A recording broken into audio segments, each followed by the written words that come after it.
Good evening. So, a little bit of a late start tonight. I suppose I should confess that before I came on to do this stream, I was over R.N. McIntyre's channel watching him have a debate with a libertarian. And I'm not going to lie, guys, it was pretty bad. It was pretty bad. This person was essentially doing a blast from the past from 1998. Hadn't seemed to take on board any political circumstances that have occurred for the last, I don't know, decade of politics. And R.N. McIntyre was being... I like to think that I'm a pretty nice guy, but he was being way too nice to this guy. I mean, this is the thing. I mean, you can tell the type, right? This is sort of a, Celtic, Anglo-Saxon, probably Irish guy, not particularly religious, obviously not young, but not old, probably older millennial or very, very young Gen Xer.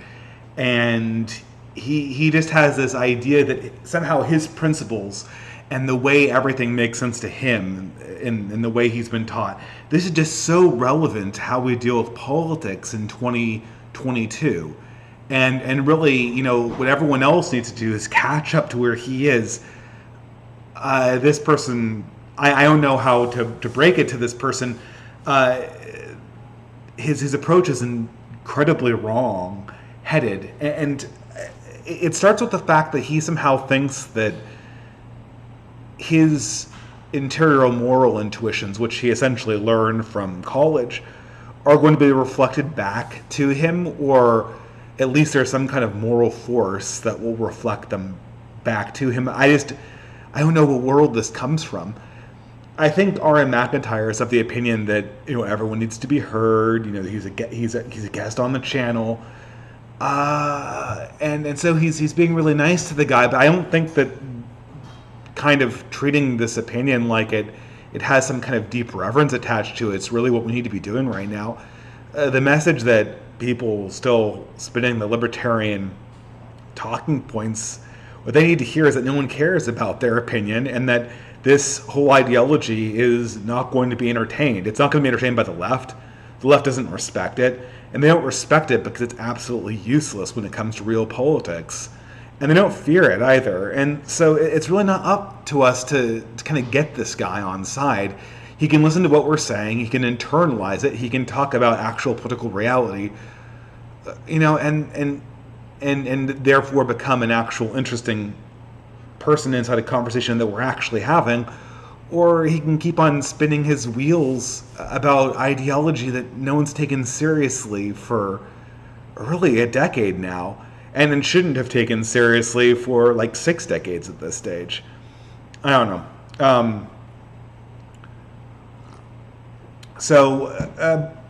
Welcome, guys. This is the typical sunset stream. I've been experimenting with a different format. I'm looking for different aesthetics for the stream too. You might see that I have a new filter. I want to try to see if I can't get some kind of more ambiance here, in the sort of style of millennial woes. Maybe I need to have some background white noise. I've got a really noisy fan, and every time I listen to these streams afterwards, I'm kind of disappointed that they sound so tinny. They sound like I'm basically recording from a basement or something, which I guess I kind of am. Admittedly, this is my own house that my family lives in, and not my parents. But anyway, I really do owe the audience a little bit more effort into these streams, considering that they're a regular part of my channel at this stage. And although I am working on other stuff, it's been kind of put on the back burner. I mean, this week's kind of been particularly hard because for some reason everyone was sick again. This has been probably the craziest year for illnesses ever, and when that happens, you just can't get anything done other than work and taking care of people. At any rate, the thing that's kind of been on my mind, and this has been something that people have been talking about on and off, and I'm just kind of trying to figure out what my take is on it. And that is really how do people act like adults in the present world and have it not be a LARP? And this is this is obviously something that I think, in some sense, you want to fake it until you make it. That's an important element of everything we're doing, resisting the modern age and all that. But it's not really clear what social adult life looks like in the modern age, outside of internet LARP, and outside of kind of making your peace with a bunch of very, very pathological elements in society. You'd always like to think that you can pick your own hobbies and you can pick your own communities to belong to. But this is sometimes highly dependent on where you live. It's highly dependent on whether there's a thick parish community that's near you. It's highly reliant on the particular people who do the kind of thing you're interested in. I always remember sort of, this is one thing I'm kind of known for is being really into folk music in my late 20s. And there were a bunch of friends I had that did it when I lived in a particular town on the West Coast. And then sometime, obviously around 2012, 2013, it was always kind of like this. And, this is one thing that made folk music a little bit not good, is that it was always inhabited by these sentimental boomers. And in particular, the kind of older boomer women who have a tendency to go in for shit-lib politics. But before 2013, that wasn't really a big deal. It didn't come up very much. And more and more, the politics started seeping in. And this sort of became an insufferable place for me. I couldn't really connect with anyone there because the political dimension was just so thick. And it also it was sort of transparent that what I was looking for wasn't there. What it seemed to be was a bunch of, the younger people were all looking to sort of crack into the music scene, either to win competitions or to start their own bands. And the older people were just all in on this ridiculous progressive vision of politics that essentially became sort of this strangely anti-European perspective on politics, despite the fact that we were ostensibly there to celebrate European folk music. And so, I kind of lost that community. And the issue a lot of times is, and I've kind of asked people certain questions, and I want to see what their answers are. I guess it's not really very fair to have a live stream and have the questions posed to the audience. But I kind of wanted to see what people's answers were. And I guess the question is, what does participating in adult culture look like? And I don't mean just being an adult. I don't mean, obviously I've said many times before that being an adult means taking a vow of principle to something or someone. Obviously, most people, that's going to be marriage. But I think that dedicating yourself to a vocation, religious or otherwise, is also a good start.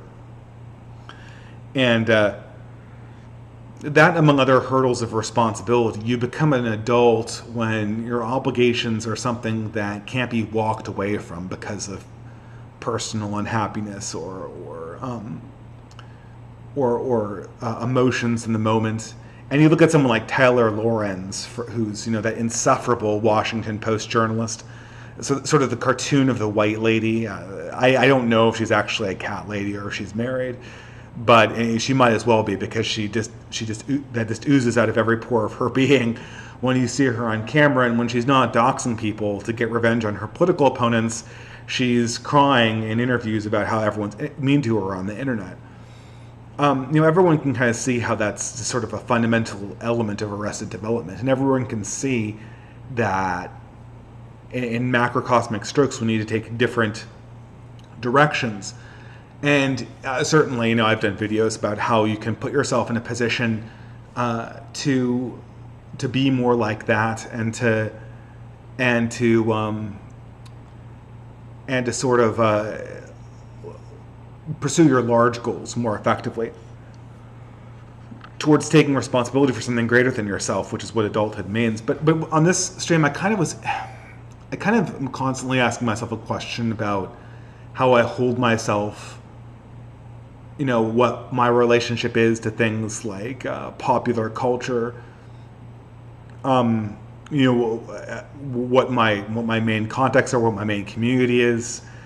I mean, I'm going to kind of admit here that I probably have a bad relationship to nerd culture. I did an entire video series criticizing it, and I'm absolutely not innocent of participating in that. And I'm wondering, the question always for myself is this: is this actually a vice? Is playing like really involved war games or whatever, is that a vice? Is it because ultimately what does it mean? What is this something that needs to be cultivated? Can we cultivate sort of these very erudite tastes and these more meaningful hobbies and these more meaningful contacts when the rest of the community around you is just not there? My family is where it is in terms of us making money and trying to obtain a certain level of independence from the system. And we're obviously moving in that direction. But it's not clear, I can't just wave my magic wand and have some kind of based Catholic community spring up from around where we've landed. So inevitably you kind of just do the things that are around you, and you kind of try to look for friends in the places that are around you. And I asked a series of questions to my Telegram feed. Oops, I think I might have actually killed it. But I can bring up the questions just to read to the audience here. And if you want to reply me with answers to these questions, please, feel free to. Again, this is all kind of experimental. So I guess the first thing is sort of how do you react to the fact that increasingly leftist hobbies are controlled by what I think people on the internet would call shit libs. I remember that the last time me and my wife went to a classical music concert, they had like not less than 2 progressive protestations or professations of belief. They had one land acknowledgement, and then they had another announcement for Black Lives Matter, and then another one against Trump. And this was just, and again, I think when this was about Bush in the early 2000s, you could kind of believe that this was something that was entirely separate from the music itself. But every time there is a distinctly sort of anti-white or anti-European announcement in front of a European art form, that really detracts from my enjoyment of it. Not least because I can no longer imagine people who make these professions as being friends who just haven't learned better about what's really out there. It also feels like the entire charade is a joke with me as the butt. I'm under no illusion that eventually they're going to come for classical music. I mean, in some sense, they already have. They already have come for classical music in a variety of contexts and in a variety of ways. And so we know that this isn't going to be a thing in the future. We know that when my son is my age, we know that the same people who are making the acknowledgments of land ownership are going to be protesting against the fact that music itself has been colonized by Mozart and Beethoven, who were white themselves. We know that this is going to be the case, and pretending like that isn't part of the process just is insulting to my intelligence. And my ability to find friends in those contexts is incredibly limited. The other thing too is that people can kind of go the opposite way, right? And this is sort of my second question. What's your proper relationship to sort of online right-wing culture? So when I started asking these questions about what the proper relationship adults have to various forms of culture and how you should hold yourself as an adult, not in the broad strokes like getting married and seeking financial independence and trying to pay off your debts and break from the system in an ordered way as possible, but just sort of the way you live your life, sort of the day-to-day places where you find pleasure and community, and the ways where you find the ways where you can try to kind of live a little bit, express yourself, not necessarily perform for anyone or live out a principle, but just kind of let loose.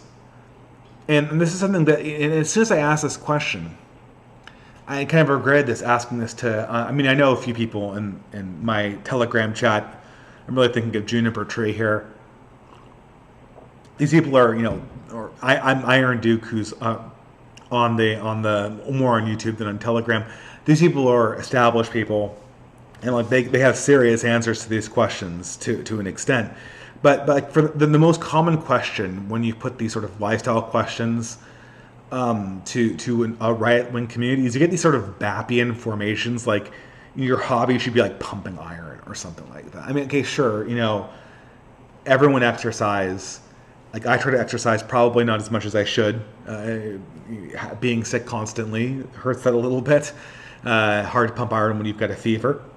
But we all try to exercise. We all work hard. We're all trying to get independence from the system. But this idea that we're all going to become weightlifting Amish in 2 months. I mean that's not real, right? And the problem is that so much of the conversation we have oftentimes on the right wing is just it's insufferably LARPy. And I always remember the Millennial Woes stream where he had, I think this was about 2 years ago, where he was talking about trying to develop a life outside of the movement, and he says to himself, well, I wonder how much you can hold for yourself, you can focus on your own life, and how much you have to sacrifice to put towards the cause. And then, of course, one of his super chatters was saying something along the lines of, no, you need to give everything for your community and your people. And Woes breaks down and says, really, have you given everything? Have you given everything for the cause? And this stuff isn't, this isn't part of a real conversation. In some sense, it was easier when I was less separated from the left wing. Because before 2013, high culture and European high culture was something that all left-wingers wanted to participate in. And it's something they all wanted to they all wanted to be erudite, they all wanted to be learned. They wouldn't have a problem if you brought up various books and, if you were really interested in Gogol or Joseph de Maistre, I mean, they might even be interested in that, right?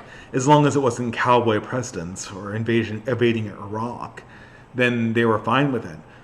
But now, most of the people inside blue communities are just interested in getting validated and having the crudest form of left-wing politics repeated back to them ad nauseum. And I don't blame the internet, blame social media, but this makes the overhead of kind of cracking into these communities that much more difficult. I know there are people out there who are not like this, but and I guess this is sort of what gets me in the whole nerd culture thing. I don't show my hand here. I'm a little ashamed of nerd hobbies I have. I'm not going to lie about that. Well, in the way of a confession, I mean, I guess the one thing about nerd hobbies, and I'll say this, is this one thing is true, is that in the same way that, what did Curtis Yarvin say when he was on Tucker Carlson? What's the best thing about the New Yorker? The best thing about the New Yorker is the cartoons, and that's because they don't matter enough to be important. And because they don't matter enough to be important, they are not corrupted by the natural flow of politics. The fact that the dinner party and the folk music and the book clubs were important to Blue America meant that necessarily they were the first to fall when the culture got woke in 2013. It really wasn't until Gamergate where this stuff really started emerging into nerd culture, and even then, there was just such an ability to sit down and just play a game. I've confessed this before, but in late 2020, right after the election, I was just burnt out on politics. And I kind of gave in to the nerd impulses and bought a wargaming army from eBay and painted it. And that's because I had a friend who was really into it. And, when I was living on the West Coast, we could play. I mean, it was we played twice. But the thing was, it was kind of an excuse to escape from politics. And because the politics of Warhammer are so reactionary, it was you could kind of implicitly communicate about political realities without talking about political realities that were off the beaten track. And that was kind of an excuse just to do that, just to talk to someone else. And this is the height of COVID anyway, so Just sort of a refresher from that. And the people who were into this hobby were dads, basically. We all had kids. We all, we had sort of a context of life that was very similar. But then you move to go to a different place, and the people who play the same game are, I'll put this like bluntly, they're all bugmen. They're all sort of like Reddit moderators or people with absolutely no social skills. These aren't like dads who like wargaming in their spare time and who want to come over and have a beer after work after they put their kids down or whatever.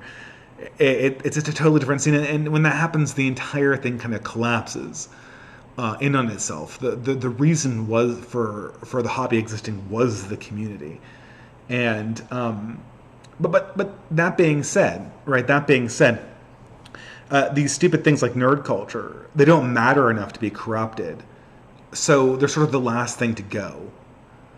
And but again they will go, right? They will go, and I guess it is sort of hubristic to hold on to these things. And that's the great joke, right? The great joke is the white man's last refuge of masculinity is video games, and I don't play video games really at all. I maybe like computer simulations of board games, right? I guess I do that occasionally, but 3D games absolutely not my thing, and or highly involved video games absolutely not my thing, because I like my spare time to be kind of unplugged a little bit, and. But they were a refuge for a little bit because they didn't matter enough to be corrupted. But slowly they will, and they are being corrupted. And then you're sort of left with the same hard question about where you begin and end with your life as an adult outside of what you're actually trying to accomplish as a mission. I sort of have a second question about children's culture that almost no one answered, and I guess it's sort of the same thing. The children gravitate towards things that other children are into, and that necessarily takes you on sort of a collision course with modern mainstream culture in one form or the other. And my philosophy has been to sort of target the devices more than the content. I really don't like iPads or kids that are allowed to play with iPads. I really think that you should keep those away from them. But I don't like, if a kid wants toys that have like a logo on them, I'm not against that, I guess. But then again, there's the other question about that parents have is sort of how much the culture the children selects also kind of determines your community as a parent. I don't think I'm really there yet, but I think it's on the horizon. And that being said, this is a very rambly stream because I didn't have as much of a direction to go with it as I did with last week's stream topic. That being said, when I think about the nature of,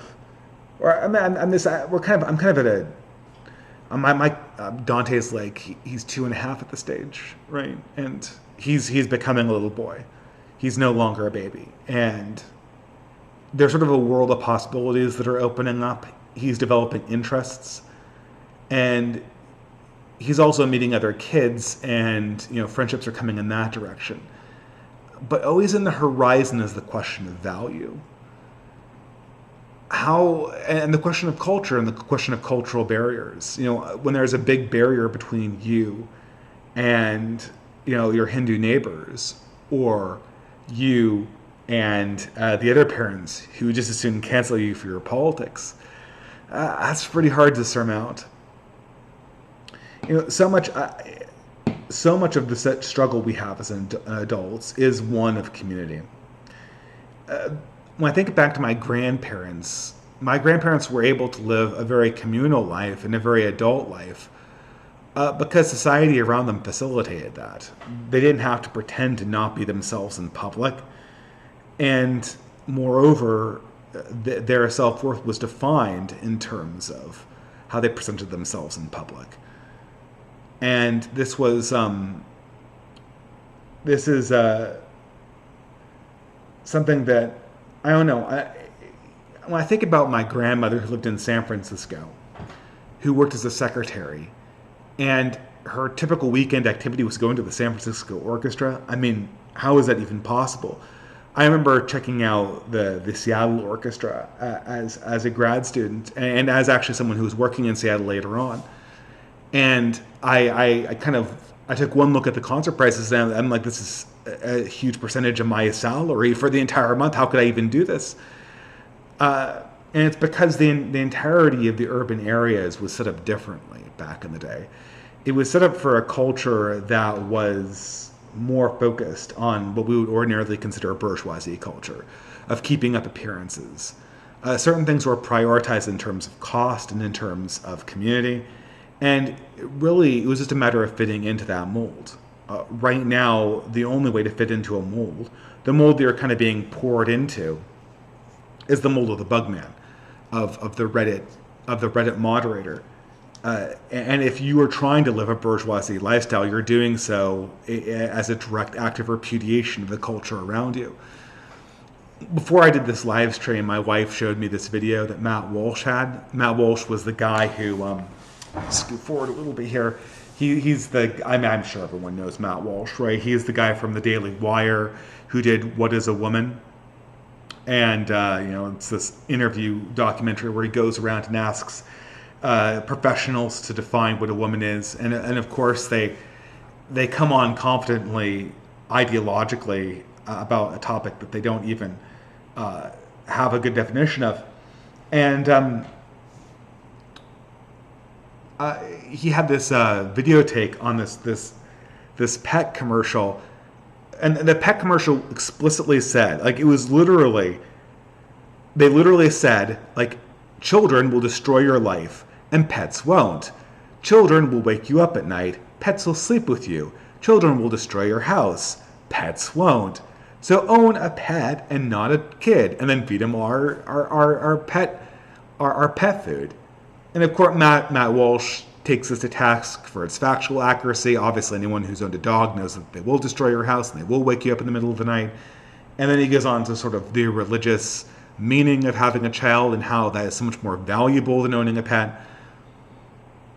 But he never gets on to the big question, and the big question is why is a pet food manufacturer trying to convince me not to have a family? Why is Friskies trying to preemptively cancel the existence of my children? I mean, we're a long way from the Fancy Feast commercials of 1995, when they're trying to destroy future generations of children in order to indulge our instincts to be cat ladies, or I don't know, is there an equivalent of cat ladies?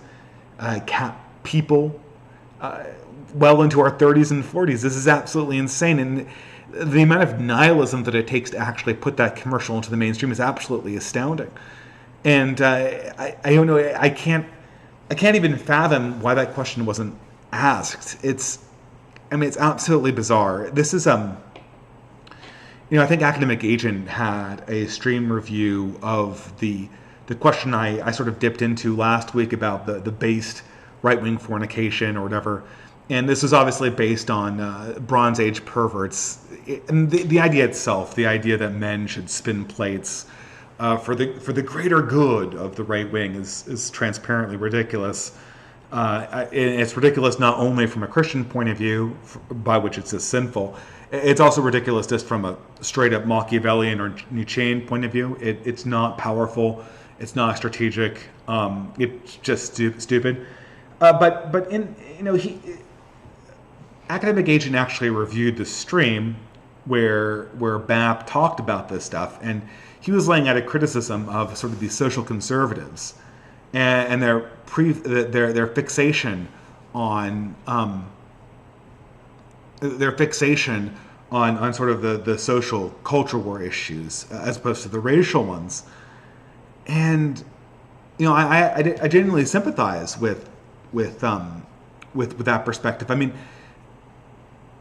sure, it's important to point out that the pet food commercial telling you not to have kids is factually wrong. It's also good to point out that it's spiritually bankrupt not to want to have children, because having children is the greatest good, and continue. I mean, not the greatest good, but it almost is. I would say it's almost the second greatest good, other than glorifying God. Right? It's hard to think of one that comes above those two. It is one of the points of life, if not the point of having life, is procreation, and it's important to point out the spiritual necessity of that. But how can you get through an entire 20-minute take on the antinatalist pet food commercials without asking yourself why the hell the pet food commercials are trying to destroy a future generation of your children? I mean, that's sort of the bigger thing, and to kind of like whistle past this dilemma, when you have a microphone the size of Matt Walsh, and where you have the ability to actually engage with the mainstream is borderline irresponsible, and you're really looking at an artifact that would be considered genocidal in any other context. If the Chinese Communist Party released commercials like that in Tibet or in the regions that were inhabited by Uyghurs, trying to encourage Uyghurs or Tibetans to have less children and own pets, people would consider that to be an explicit collective act of aggression. And to walk around this and pretend like we're not seeing this, even if we acknowledge that the sexual ethics and the spiritual ones are primary, that just gets to be insulting to our intelligences. It paints a picture of a world that is, I should say, the lack of addressing it basically indicates that you're not courageous enough to directly interface with the real challenges that are being put forward in the world, which are nothing short of survival. And so that this is, I don't know, I guess I haven't really gone anywhere with this, but to say that I think people are kind of looking for, we're all looking for an adulthood, but we're all looking for the adulthood that we remember. All this is to say that the adulthood that we're all looking for, what was it used to sit on a substrate of a culture that wanted us to continue on and continue forward into the future, and to be sort of our own people. But it's that culture isn't there anymore. And all we have are the friendships that we make and that we can continue forward. I'm encouraged to see more people doing this. I've got messages from a lot of different people who are making their own communities and who are increasingly doing the basket weaving thing. Unfortunately for myself, it's harder to do this with a child and in the stage of life I am in. But it's still something I ask myself a lot. It's still something I ask myself. I compare myself a lot to my grandparents because my grandparents shared my values. My parents' generation is more problematic because they broke with the values. They lived them. This is the story of a lot of boomers. They lived the values of the older generation, but they broke with them ideologically. So when they developed their nuclear families and their professional careers and their dinner parties. Everyone remember dinner parties? I used to host dinner parties before COVID. They're incredibly hard to do these days because it's incredibly difficult to invite people over to your house. It's not done anymore, at least in the circles that I'm in. But the boomers sort of, they adopted it out of habit and because it was the path open to them. I think of my grandparents because my grandparents embraced the tradition as an ideology, and they pursued it as an ideology as much as they could. And because of that, I constantly think of them, and I compare myself to them. And it's just a different world. It's just a different world. You have to live in, as we're all fond of saying, the third world is the future. The first world is the past. And when you're trying to create an adulthood for yourself, you're trying to live out an artifact of the first world in the midst of a third world reality. So those are just questions that I have for myself, that I decided to throw out. And in the meantime, guys, ask questions away. I'll keep an eye on the chat and do super chats. To create an adult. Sorry about that. A little bit of feedback. Anyway, I hopefully that will continue. Entropy is always kind of difficult that way. So let's just go through the super chats, and if you guys just want to reply me, I might get to it. I might not. It's interesting. We'll see what happens. Okay, so the first one is Hunter Counts. Gotta make this a little bit bigger. Excuse me.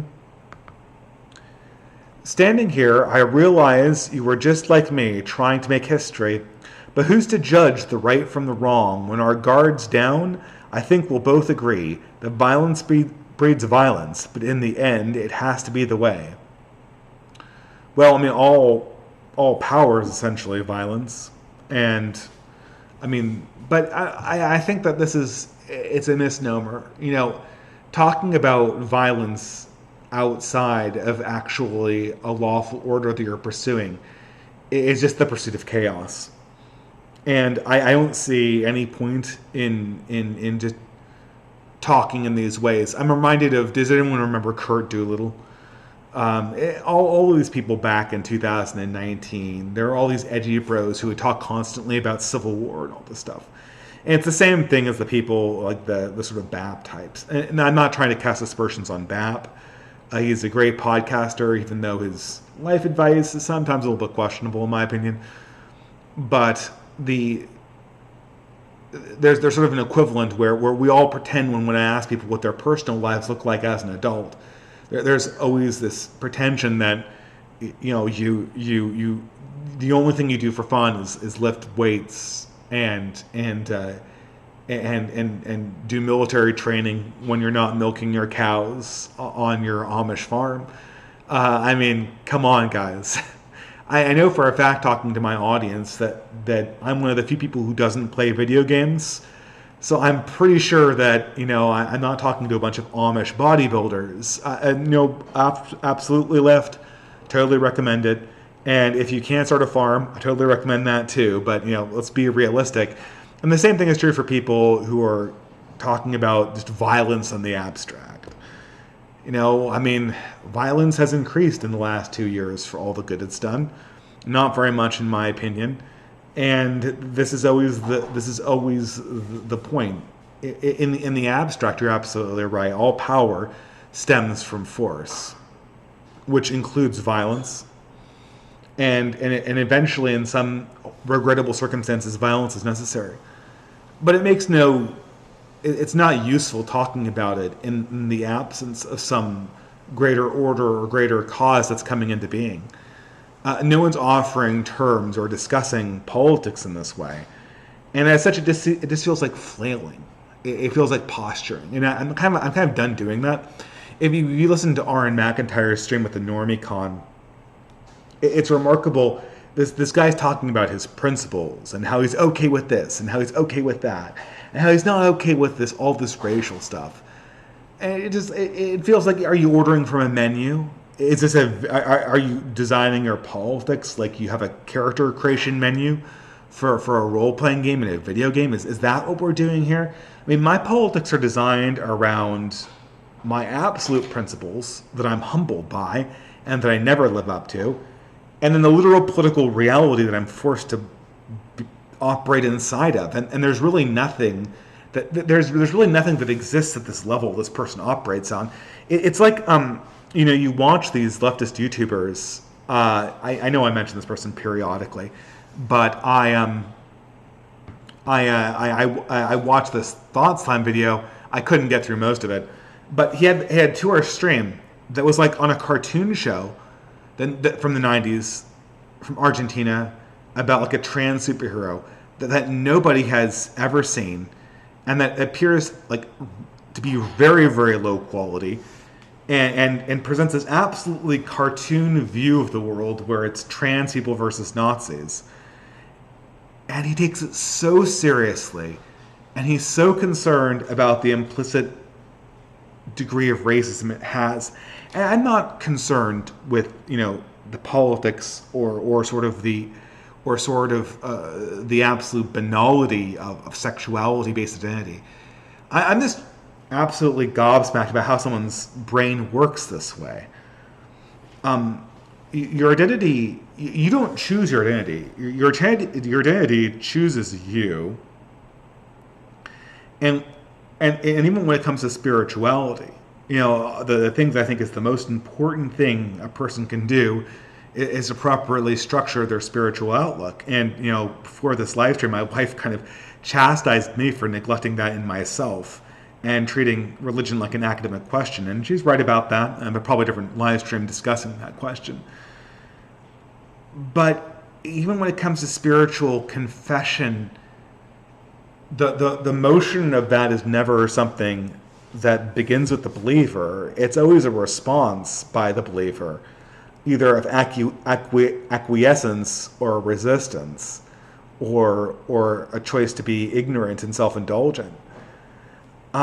This sort of weird stream of consciousness that's generated by normie conservatives and libertarians and anarchists is so alien to me.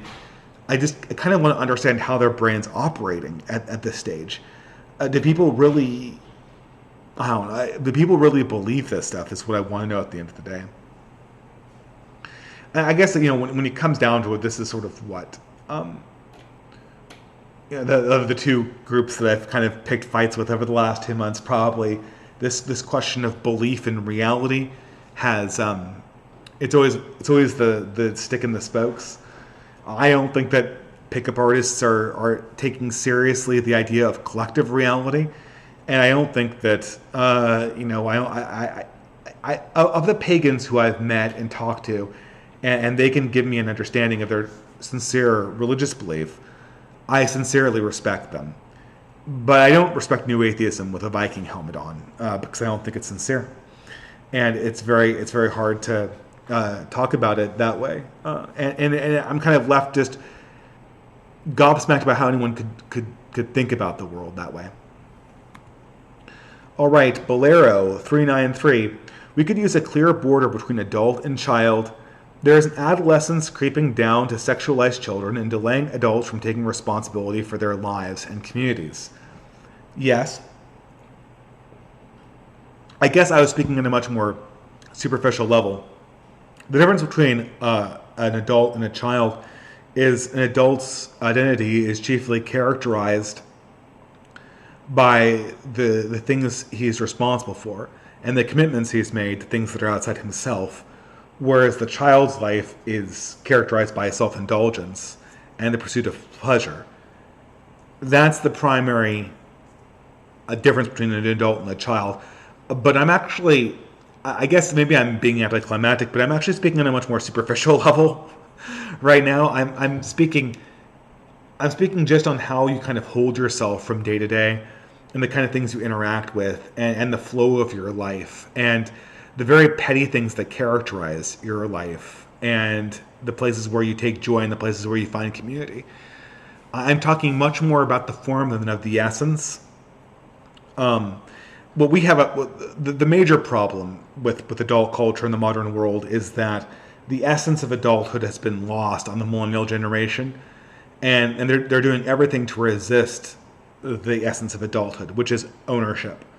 And I don't mean ownership in the form of disposal, but ownership in the form of commitment and vows.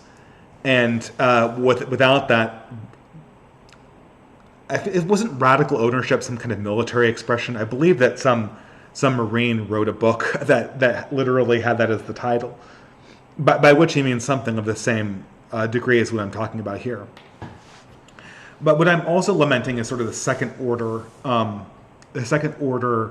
consequences of this, the second order consequences of these changes, and that is the fact that our lives kind of seem more plastic and superficial, and organized around things that are a little bit more less human, I guess you could say.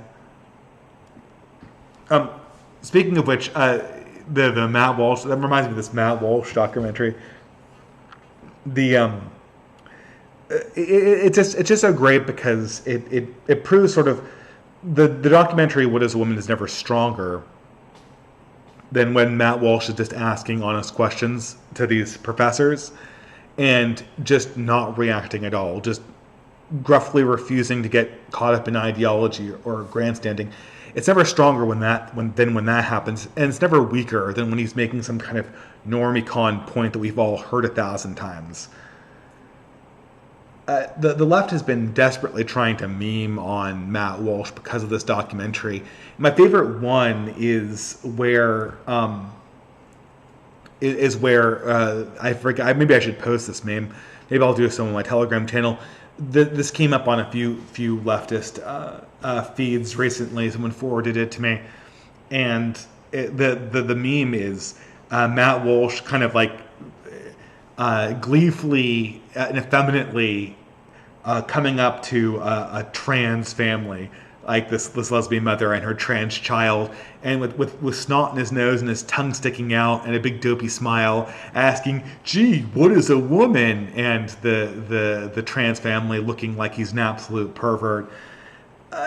And I think this is what this meme misses, and why this is another example of the left can't meme, is that's so transparently not what was going on in the documentary.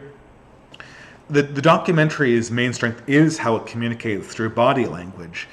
Matt Walsh, early in Matt Walsh's career, there was kind of that, he had kind of this demeanor of the conservative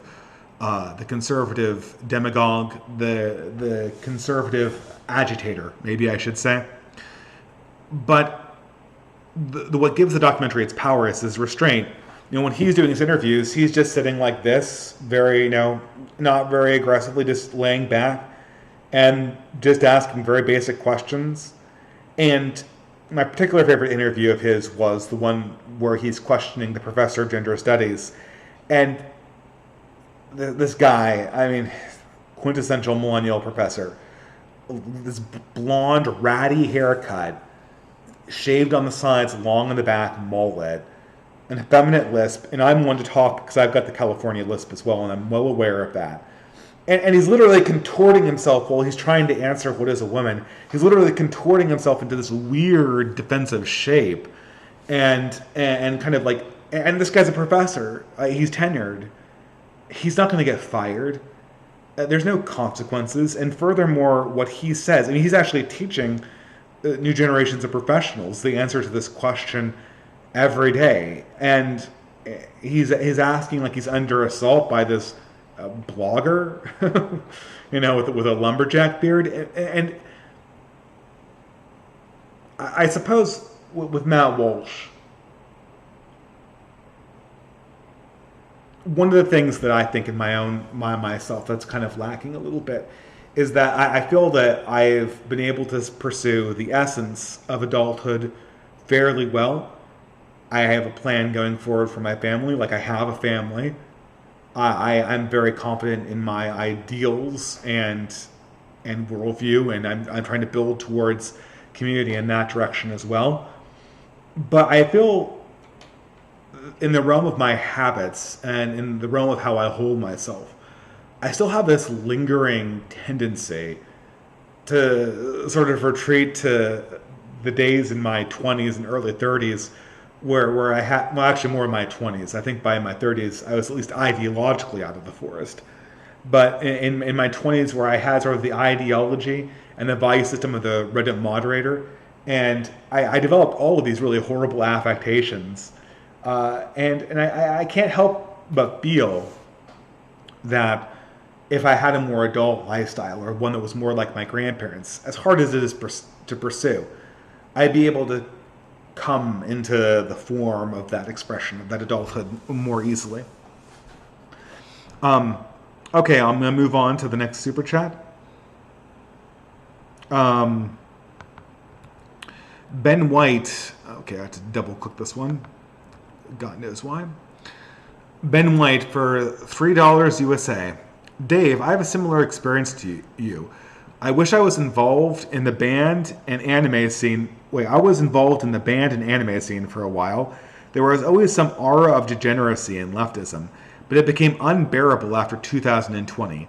Most non-church scenes are just too revolting for me right now. Yeah, it's really amazing. I got the lemon ginger tea here. I think this is going to be an icon of the show. I should have a mug for this.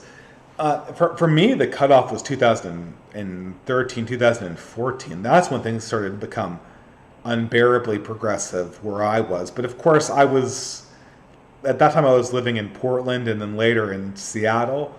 So I wasn't, I probably caught this wave a little bit earlier than the rest of you guys are catching it living in other cities.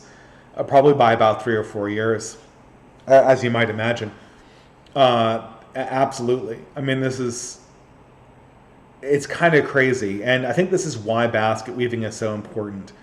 It doesn't really matter what the activity is, as long as I know that I'm doing it with people who I can trust not to betray me down the line. And I just don't know also how I can. It's like that. This is so funny because last year's 4th of July really was this very transformative moment for me ideologically. It's really strange when I think about it, but it was really a year ago that it was the first post-COVID get-together with my extended family in 4th of July, and I talked to each of them individually, including a bunch of the progressive ones. And I mean, this was 2021, and it wasn't the middle of the George Floyd riots, but they were still fresh in my mind. And we're singing like the national anthem, but they supported riots that tore down the statue of the composer who wrote the national anthem. Not to mention the statue of Chinera Puracera, who was not the founder of San Francisco, but the mentor of the man who did, and basically the founder of California in any meaningful existence.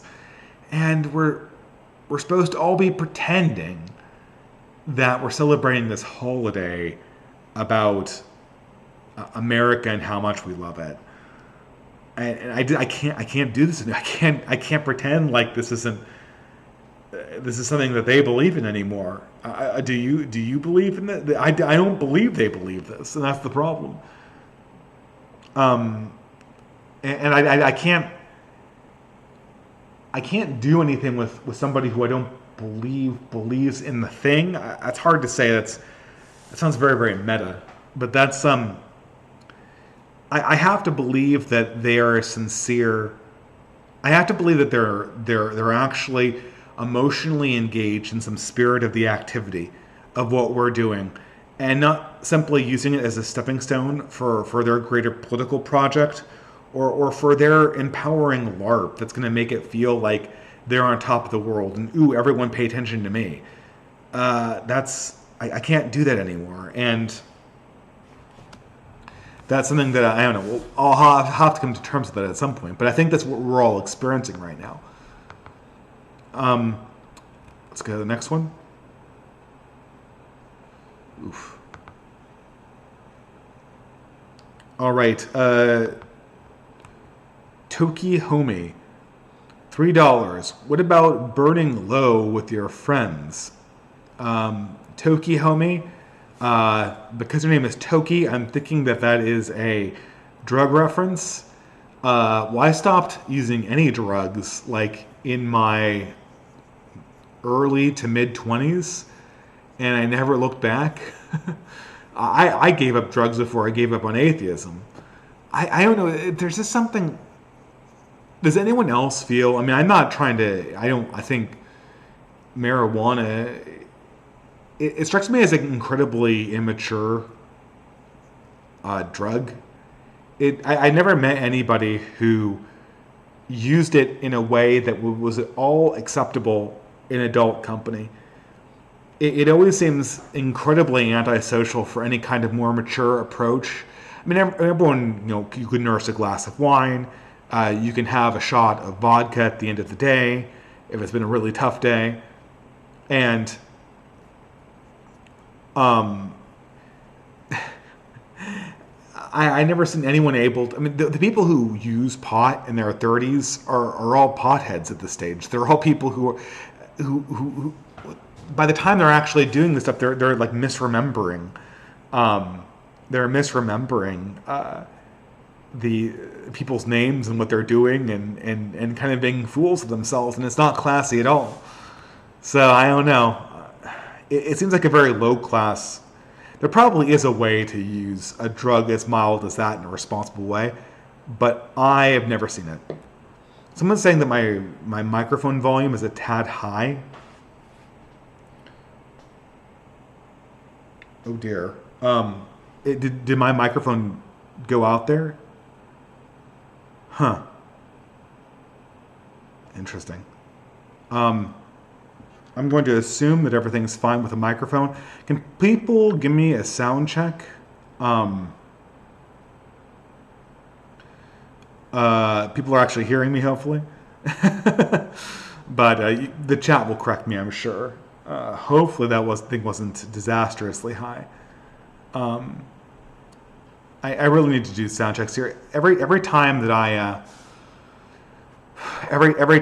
I do these things, I reset up the apparatus, and I really need to stop doing that. It's a little bit of a pain in the butt, and every time you have to reset up your streaming apparatus, there's always the chance that something's going to go wrong, and you're going to have your sound a little bit out of whack. But whatever, it's fine.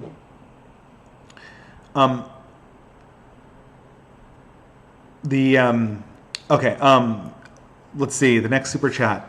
Creeper, people are saying that the sound is fine. That's fine. The right is building culture slowly but surely. For $10, Creeper Weirdo.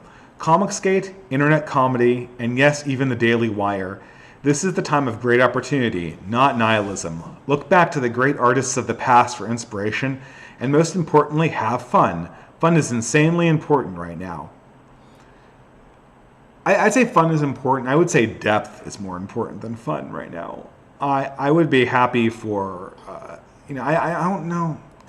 I mean, I almost kind of don't trust fun. It sounds really horrible to say, but, I have fun. I mean, you're talking to the person who painted up a wargaming army, for a year during COVID.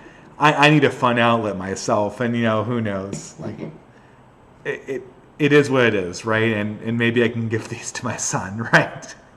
I do stupid things every now and again, right? But what fun isn't what I'm looking for. What I'm looking for is a certain amount of humanity and a certain amount of depth, and a certain amount of an ability to see somebody and really connect with them at a visceral level.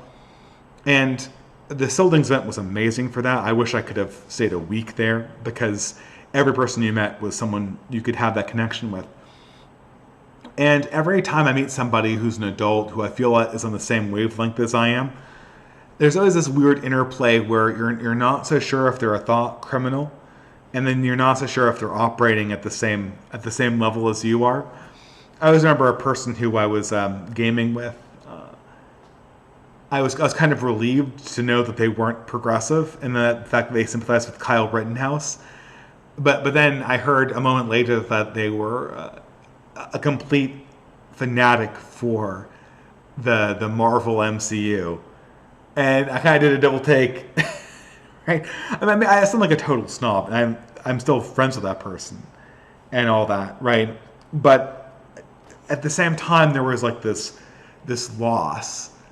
Because I'm not saying you can't enjoy the Marvel MCU. I mean, I really liked one or two of those movies. But someone who's profoundly impressed by them, someone who's just lining up to see them on the first day that they come out, and thinking that these are really the highlight of their artistic consumption, to me that means that we're just not relating on a spiritual level. Because there's not enough in the MCU for me, and every time I look at the MCU, the absence of what's there is just screaming at me. Every time I look at it, I can see the hole I can see that the spirit that was in the earlier 1980s pop culture that now has been torn out of the Marvel universe, and that I can't get back. And that's something that it's yeah, it's I don't know, it's this weird disconnect, and it's a sort of inversion where I want to say to them, I could open up doors to you, but then they want to say back to me, do I want those doors opened? I can tell them, oh hey, you're why are you? I mean, you can enjoy MCU, that's fine, but if you just opened a few doors, that might be a little bit scary. There's so much more of reality that's waiting underneath the surface that you could connect with. Marvel might be the modern myth, but I believe me, when Achilles fights Hector in the Iliad, or when you see Beowulf fighting Grendel, there's a larger spiritual reality that's going on, and that spiritual reality is something that you can come into contact with, and not just as a consumable product. And in some sense, when you consume it, you're missing it. But the thing is, like, do I almost don't have the right to do that. I almost don't have the right to do that because I'm communicating with this person in the mode of banal consumption. I guess I'm sort of answering my own question. This is sort of inspiring me to answer my own question. Is that if I were to meet this person in the context of a classical music venue, and I understood that their politics were wrong thing, politics, distant politics, and then I saw that they liked a dumb movie, or that they placed too much importance on dumb stuff, there would be an invitation, there would be an understanding created by the backdrop of the culture we were in, that it's understood that like Dostoevsky is higher and Thor and Captain America are lower, and that they should, if I can make the deeper culture more entertaining, that's the direction we should be going in. But in the context of nerd culture, even if I'm doing this, like, very rarely and just to meet people, it's not clear if that is a door that's appropriate to open. It seems condescending. It seems somehow wrong-headed, even for adults. Yeah, I mean, I think that this is. I like what the Daily Wire is doing. Kind of, they're thinking in the right direction for what they are, and the movies that they've been producing have been very entertaining. At least the one I've seen. Maybe their westerns can be very entertaining. That looks good, I guess. But the problem is that they're not. Where we really need to be is more in a transgressive mode at this stage. I still think that that's the more important of the two avenues we can go to culturally. I saw that the Passage Prize just got published by Lomez. That's the short story writing contest that was run by Zero HP Lovecraft and the Twitter user Lomez. And I was really excited for it. I am I said I was going to buy it instantly. I'm kind of having sticker shock a little bit. They're selling copies for $400. Even for somebody who makes money off the internet and who's happy to donate, 2 or 3 super chat takes towards buying a Passage Prize, $400 is a little too much for a book. I mean, hopefully this is just like the gold. The gold emblazoned first edition, and they're gonna drop it to about $80, where I might be able to buy it. But $400 there's not a $400 gap in my family budget. That's where me and my wife have to sit down, with an Excel sheet and figure out how we're going to rearrange our grocery bill to afford it. That's not me cashing in my guilt-free spending money at the end of the month. So, and also the problem at $400, if we're talking about culture that's meaningful, this has to be culture that young up-and-coming guys, and women too, you know, women are great.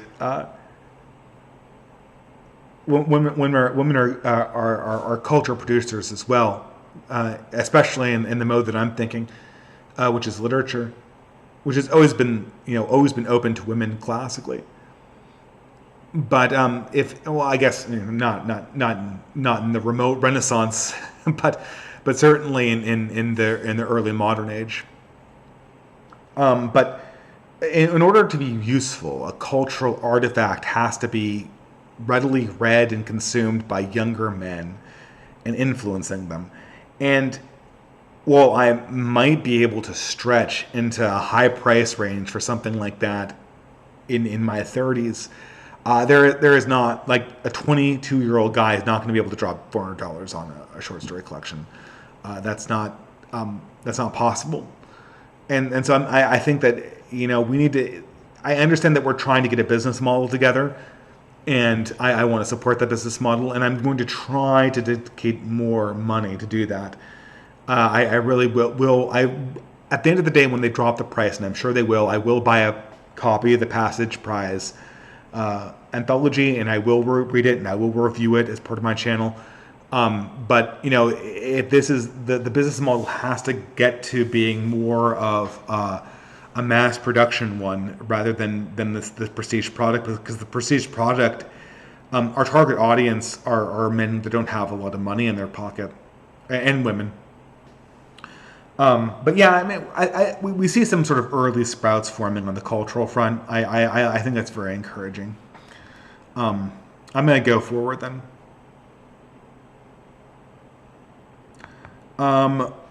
This looks like one that I have to double click because this is in the questions bar. Okay, Remy Coppard for $10 USA. So on the topic of the current stream, what do you think about Endeavor's idea, which is described here, short URL, of using traditional Western culture as an adult culture? I'm going to actually click on that link. Well, I actually don't. Have I seen this? By Western, I'm not. I do. I think I've seen all of Endeavor's videos, but the problem is that if he means like Western in terms of, like Cowboys and 310 to Yuma and Unforgiven, I think that's fine. I like Westerns as much as the next person. They've never been my most popular. They've never been my favorite genre of unless you consider Southern Gothic to be Western, in which case I love it. But Westerns were always a little bit too optimistic for me. In order to be kind of thoroughly to my taste, the genre has to be Gothic. And Westerns they've always had a very difficult time being as pessimistic as I think they really should be. Whenever I think of Westerns, I think of my favorite one, obviously, is The Man Who Shot Liberty Valance, which is sort of psychologically dark, but then again has a certain amount of optimism to it. And Westerns they've really struggled with this. I think that the only Western that I thought was really Gothic was Lonesome Dove, which, I mean, I've read the book. I had it on audiobook.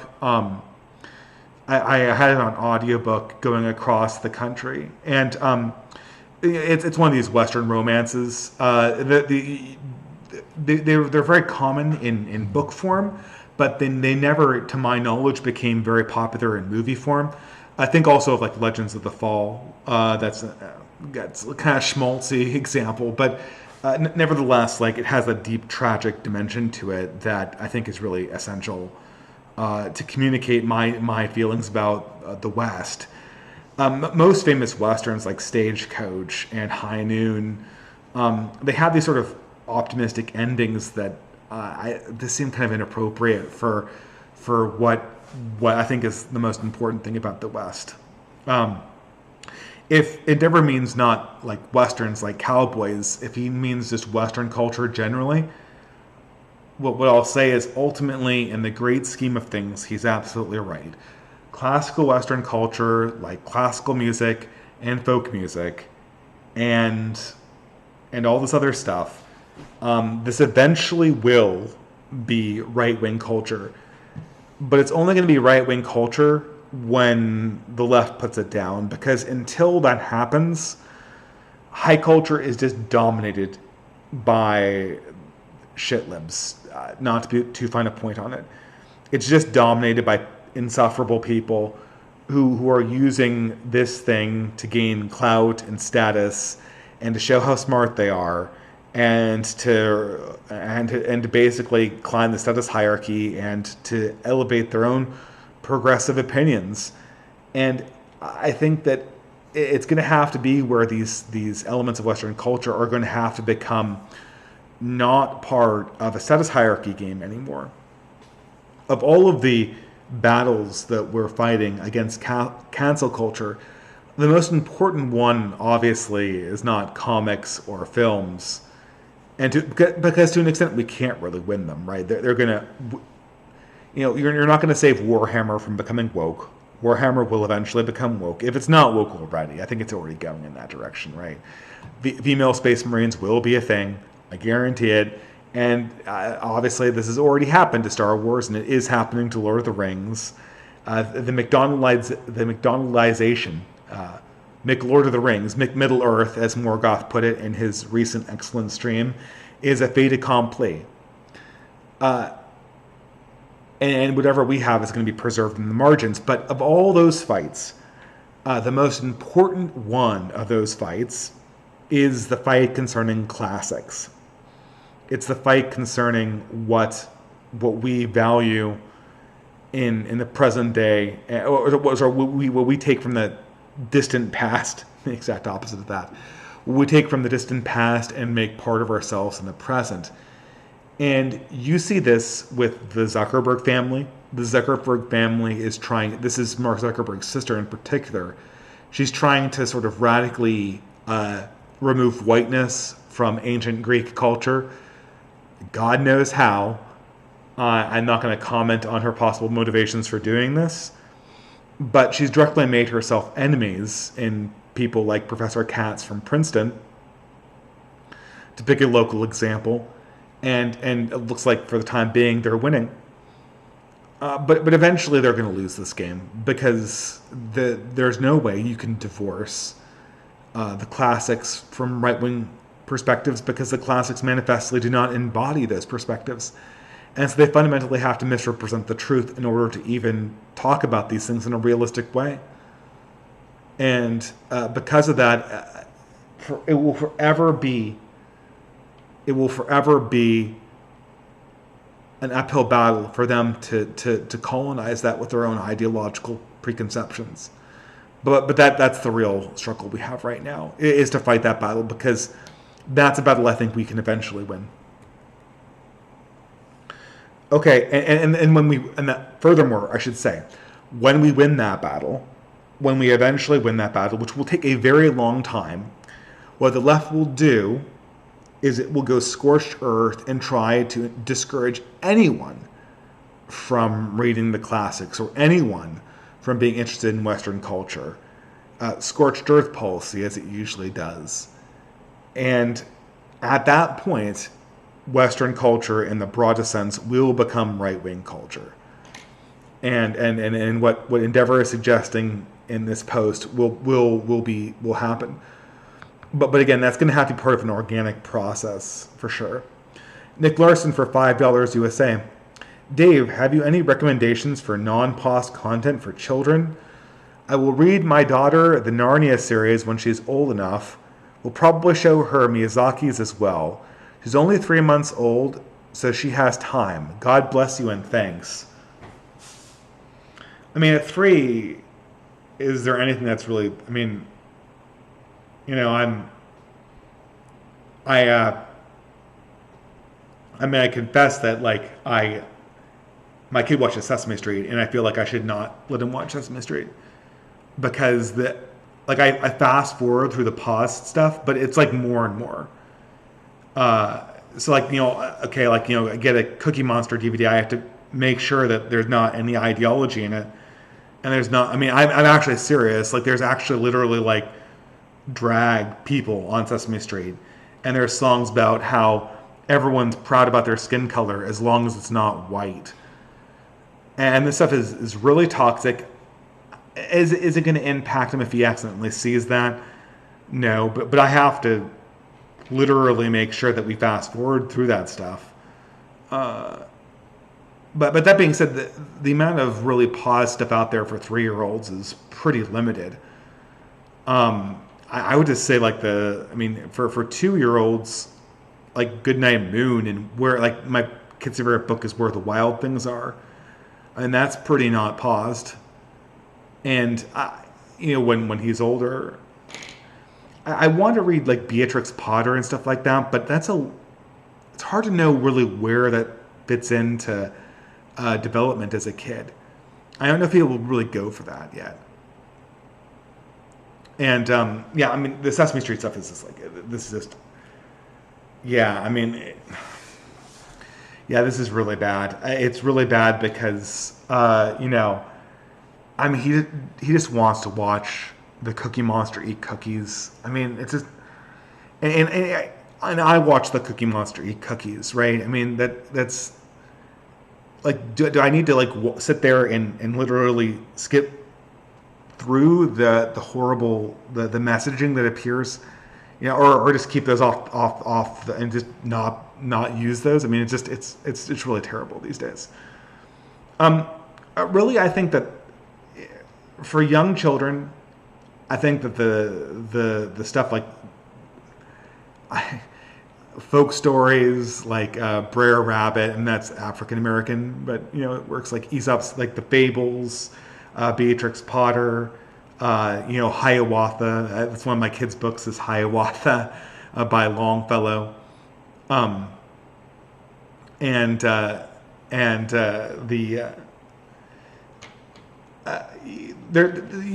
even like all folk tales are based. Like, I liked singing Waltzing Matilda to him because that was my favorite folk songs when I was a kid. When I was a little baby, I used to sing that to them to go to sleep. But that's not.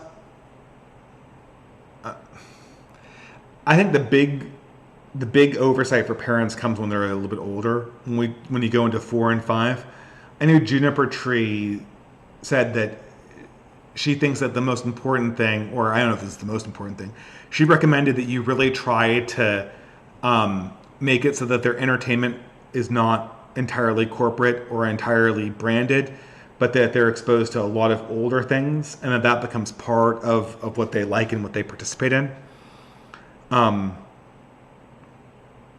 Miyazaki's obviously not until they're much older.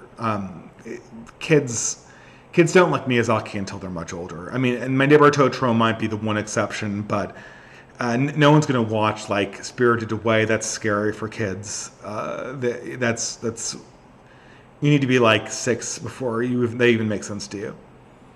I'm thinking of things like the Phantom Tollbooth will definitely win when he's older. I'll have to think about that. It's tough because I have a lot of recommendations, but it's hard to know exactly what age you're talking about. Oh, I'm sorry. I thought you said 3 years. She's only 3 months old? Well, at 3 months old, they just like rhymes. They just like nursery rhymes. So like old MacDonald, like that. Then you just go through the standard ones, like the old McDonald's, I like I mentioned Waltzing Matilda, the Goodnight Moon. Goodnight Moon, we've read that one so many times, and it's still really good. I'm probably boring everyone who's not parents in the stream right now, so I'll move on. Hunter Counts for $10 USA. Apologies for my super chat. It was just a popular meme. I posted lyrics from a song called It Has to Be This Way, a song from Metal Gear Rising that is pretty popular right now. You'd probably recognize it if you had heard it. Metal Gear Rising, that sounds like a video game like Metal Gear Solid or something. But thank you for the clarification. I mean, you're absolutely right in the sense that, eventually, I mean, politics has already manifested in violence with the higher crime rates. So for that reason, it's that's the direction we're going, right? Nerve AMV Maker. My mother loved Peter Pan her entire life. She read it to us when we were kids, and we will watch the new adaptation of it. Yet her relation to it was extremely different than typical Gen X relationship with Star Wars. There is no obsession with the product despite it never being forgotten. Yes, that's true. I mean, that's the thing is that what demarcates the Star Wars fan is that the Star Wars is an identity. And that's where it really gets poisonous. Is the Star Wars fan wakes up and says, oh, I am a Star Wars fan. That's part of who I am. That's part of what gives me meaning. And with very few exceptions, culture was really not allowed to do that for adults. I say a few exceptions because I'm pretty sure that there were adults for whom deep culture, like Shakespeare, was a really integral part of their identity as people, or enjoyers of literature, or even a particular literary authors. I mean, I know adults like that. I mean, I can't say that my grandmother or either of my sets of grandparents were really into one particular author or another. But then again, I think of, was their impression of being German, was that was intimately connected to things like Beethoven and Schiller and stuff like that, and the culture that came out of these places. So it's hard to say. I mean, part of it's the fact that Star Wars is absolutely at this stage just banal tripe, and it has been for 20 years. And I think it really came down to The Empire Strikes Back. I mean, with the original Star Wars, it was supposed to be stupid fun. That was a little bit more serious than your average stupid fun science fiction movie, and certainly better produced. But then in The Empire Strikes Back, a lot of the creative force behind it steered it in a direction where it seemed to be pointing to eternal archetypical truth in the Jordan Peterson sense. But the difficulty is that the progressives are afraid of truth these days because they can't control it. And so the Star Wars franchise can't organically look at truth. It has to simply repeat the form of Star Wars again and again and again, and then hope that people kind of remember back to when they actually enjoyed it for the first time. This is something famous Twitter right-wing user Kofifi Annan pointed out. For Star Trek has always been progressive propaganda. It has always been progressive propaganda. But the problem is that in the 60s, progressives weren't afraid of reality. Their ideas, to some extent, hadn't been tried, and they hadn't gotten their way. And so they could just describe reality as they saw it. And they were optimistic they would eventually win and be vindicated. But modern progressives, after 30 years of getting their way and the Star Trek utopia not materializing, they're just angry at the world and want to burn it all down, and everything that isn't flattering them is therefore their enemy. And so the only thing that we're really given are these really facile cultural objects that just conjure up these hollow entities. And Peter Pan is a good example, and the Dorothy and the Wizard of Oz is like this too. Peter Pan and Dorothy and the Wizard of Oz, unlike things like Alice in Wonderland and Anne of Green Gables that have sort of deep Western moralistic themes, I would say that Peter Pan and Oz have kind of also problematic elements in them, especially if you get into the later Oz books. These Oz books was it Baum, who is the author of them, and I forget the. Okay, I'm reconnected. So these people were very much proto-progressives of the Victorian age or the early 20th century, and they had a lot of ideas. They were authors of a lot of ideas that in their modern instantiation are incredibly poisonous. Like you can see in Peter Pan this idea of eternal childhood being held up as something of an ideal. Now, this was an idea that in its modern iteration is incredibly poisonous, but back then it was benign, right? Because it was a marginal piece of the culture that could healthily be incorporated into an adult worldview and an adult appreciation of the world. But now we don't have the ability to operate innocently that way anymore. Once you make something your identity, its little ideological picadillos immediately become cancerous tumors, unless it literally is something that's religious. And once you've been tempted into making something like Warhammer or Star Wars your religion, I mean, God help you, because you're eternally the slave of the corporate machine that's produced that and the ideology that pushes them forward. Yeah, I mean, there's a lot to say there, Nerve and Beemaker, and I'm not going to hit on all the notes right here. So I'll keep on going forward. Ryan Lewis for $5. Just wanted to say thanks for all the work you do. I've been introducing you to my wife, and I've taken to calling you the distributionist in tribute to her misremembering your name. God bless. Well, thank you very much. The distributionist is what BreadTube called me for the longest time, because half the people and BreadTube kept on, for some reason, they couldn't say distributist, so they said distributionist, which is kind of ridiculous. I mean, I know that distributism is not an easy word to say, and if I were to rename my channel, I would rename it as something else. I probably would have renamed it after my favorite character from Narnia, Puddleglum. But that being what it is, I will forever be the distributist. And yeah, that's very cute. So thank you. Pete Budapest. Did that show up? Oh yeah, here we go. GOP voters are crying bloody murder tonight over the gun bill. We must vote out the traitors.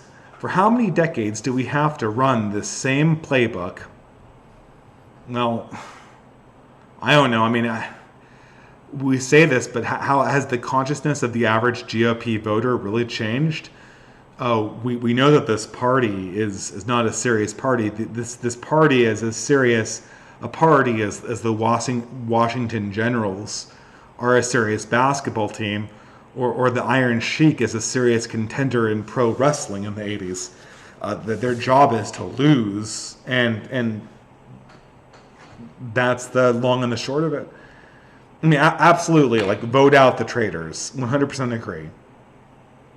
But I can't bring myself to get involved in this anymore. I can't bring myself to be surprised about this anymore. Republicans are going to get these hard lessons for the foreseeable future. And, you know, I've obtained a hard lesson myself here and there, especially with how a lot of modern Catholic communities are functioning. The difficulty is that the mainstream boomer culture is so far away from anything that can conceivably preserve an element of Western culture or an element of what we would consider classical liberalism, that any pretense of doing that from a moderate position is just a joke from the outset. Because in order to participate in the system, you have to make so many concessions that you end up in these ridiculous places from the get-go. So thank you. Yeah, I don't know. I mean, this is always the eternal conundrum. I personally don't vote unless there's a particular issue that I feel like I actually might have a sway over. Like it's a swing district, or it's a one-off. What do you call it, plebiscite that just needs to be voted on, and I can come in on one side or the other. I will vote acutely, but I will not regularly vote or regularly be part of a party. And that's because I want to psychologically insulate myself from the mistakes that naturally come when you play party politics. The only way the GOP can excite their base is to lie about what they're capable of. That's the only way they can excite their base enough to actually have a possibility for winning. So they necessarily have to lie, and if you participate in politics that way, you're going to be repeating that lie. And the problem is that, okay, I consider lies in politics for a good cause, and these kind of lies to be kind of white lies. But the problem is that they become not white lies when you start believing them and repeating them in contexts that actually matter. And what happens is eventually you internalize this vision of politics where we're just an election away from making America great again. And America as a country, the way that Trump voters imagined it in 2016, had really in a very serious way ceased to exist in 2008. And they were only just starting to realize that 8 years later. And I don't think that kind of naivety really helps us, and that kind of naivety is encouraged in us when we participate in these processes, and I think it's kind of sad.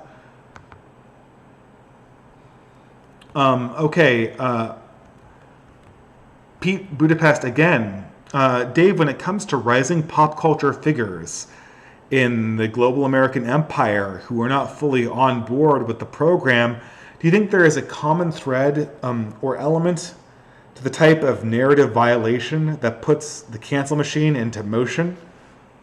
Well, I mean, you asked this question to Aaron McIntyre, and I saw this, and I have to confess I'm not so sure I really understand this question. Are you saying what really pisses them off? I mean, what really pisses them off, I mean, not to sort of answer this in a way that's kind of obvious, but what really pisses them off are going against well-protected identity groups, counter-signaling pieties that come out of the African-American community or that come out of the trans community, which are their two big bright lines at this stage. Strangely enough, though, what gets them to want to trigger you are positive assertions of European identity. And, I say this, and I think that personally for us, individually in our own lives, religion is the most important thing that we can embrace to make ourselves individually more holy and to make ourselves collectively more robust. That being said, the crosshairs these days for the cancel culture, a Bronze Age pervert is absolutely right. They really are centering up on anything that is a positive portrayal of indigenous European culture or Gentile European culture. That drives them insane, and if you portray that in a way that it appears it appears that you think that political identity in any kind of way that portrays indigenous European culture in a positive way is a possibility, they'll absolutely shit a brick, and the cancel culture machine will come back in a big way. I think when it comes to things like the Northman, I think those, and things like Midsummer, I think that in some sense I found elements of those movies to be admirable, because I think that you could draw out of them a criticism of modernity. You could draw out of them certain elements of eternal ancient wisdom. But the common thread in both of those things was the intense brutality of indigenous European culture and of its extreme unpleasantness, and in all its dimensions. And the portrayal of the ethics of the characters in that are insane. The main characters in the Northmen are just animals. When we're not talking about Gunnar's daughter or Hamlet here, we're not talking about Beowulf.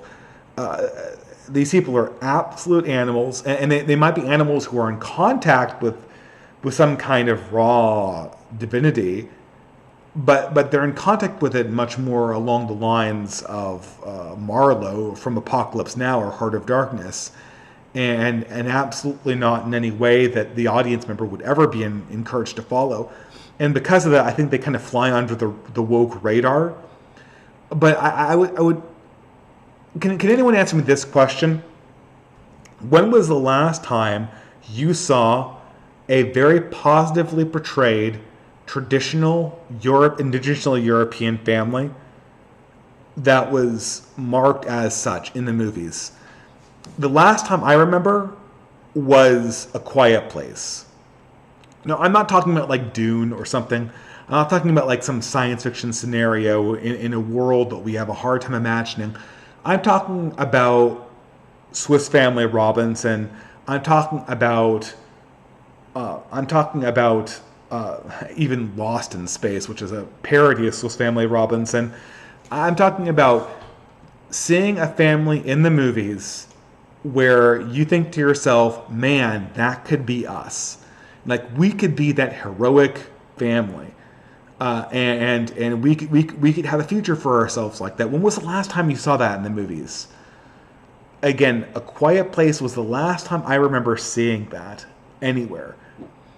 And you certainly see that. I mean, do you see sort of intact heterosexual white families in commercials anymore?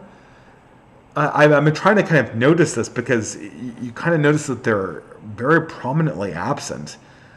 I would be interested. It would be funny if I could see that in a count. I see Junior Petrie in the comments saying Downton Abbey. Yeah, Downton Abbey was before A Quiet Place. But Downton Abbey was kind of remarkable in its... Downton Abbey was incredibly reactionary in its... And I think Gosford Park was that way too. It's the same director. It's very much in the tradition of a Mansfield Park where it's parroting the class system, but its ultimate conclusion was that the class system and the aristocracy that it developed was noble. Which means at the end of the day, the message of a Gosford Park, of a Downton Abbey or a Gosford Park is fundamentally reactionary and not in the narrative of the modern world. Like, if you go back to something like Jeeves and Wooster, I mean, Jeeves and Wooster couldn't be made today. And obviously, it's by P.G. Wodehouse, which is from the 1930s. But there was a late 90s, early 2000s TV show with, Stephen Fry and Hugh Laurie as the two title characters. And it was meant to lampoon the culture of the 1920s. And Stephen Fry explicitly said that was his intention in interviews, was to kind of show it up for being a quaint, meaningless time. But you show that to somebody. Go back and see Jeeves and Wooster. The one with absolute shitlib, Stephen Fry, it plays as a reactionary tone. Mansfield Park, it's really... I really want to do a tribute to Fanny Price, a video tribute to Fanny Price, and call the video "The Price Is Right." Would that be would the dad humor be a little too high on? Would that be too much dad humor? If I made a video about Fanny Price being right wing icon and call that video "The Price Is Right"? Okay, I'll spare everyone. Let's move on before the groans erupt from the system. Okay. All right. TN 1000s for $3. I just wanted to say that the Sisters of Battle, aka the Sisters of Battle, are from Warhammer 40k. The Sisters of Battle are essentially just female space marines. They are awesome. Why mess with that? But I'll add, I don't think every part of this country is the third world. Well, of course not every part of this country is the third world. Every part of the third world isn't the third world. Go to Colombia. Go to Brazil. Brazil is the third world. And you'll be able to find entire towns that are very well-to-do and very that they'll look like they've just been airdropped out of Europe. And in some cases, in the German areas of Brazil, they literally have been airdropped out of Europe. So absolutely, this entire the entire the entire country is not the third world. But as for Warhammer 40K. This is so. So Warhammer 40K, an incredibly reactionary universe, because it was developed by a bunch of British history nerds back in the 1980s, and both in their Warhammer Fantasy version and in their Warhammer Science Fiction version, they wanted to base this on sort of Gothic views of the world that really came out of the 16th century. So how would the author of the Malleus Maleficarum view the world? The author of I am blanking on the author of the Malleus Maleficarum, but the Malleus Maleficarum was the witch hunter's manual that was printed. I believe it was printed just before the Reformation, just before the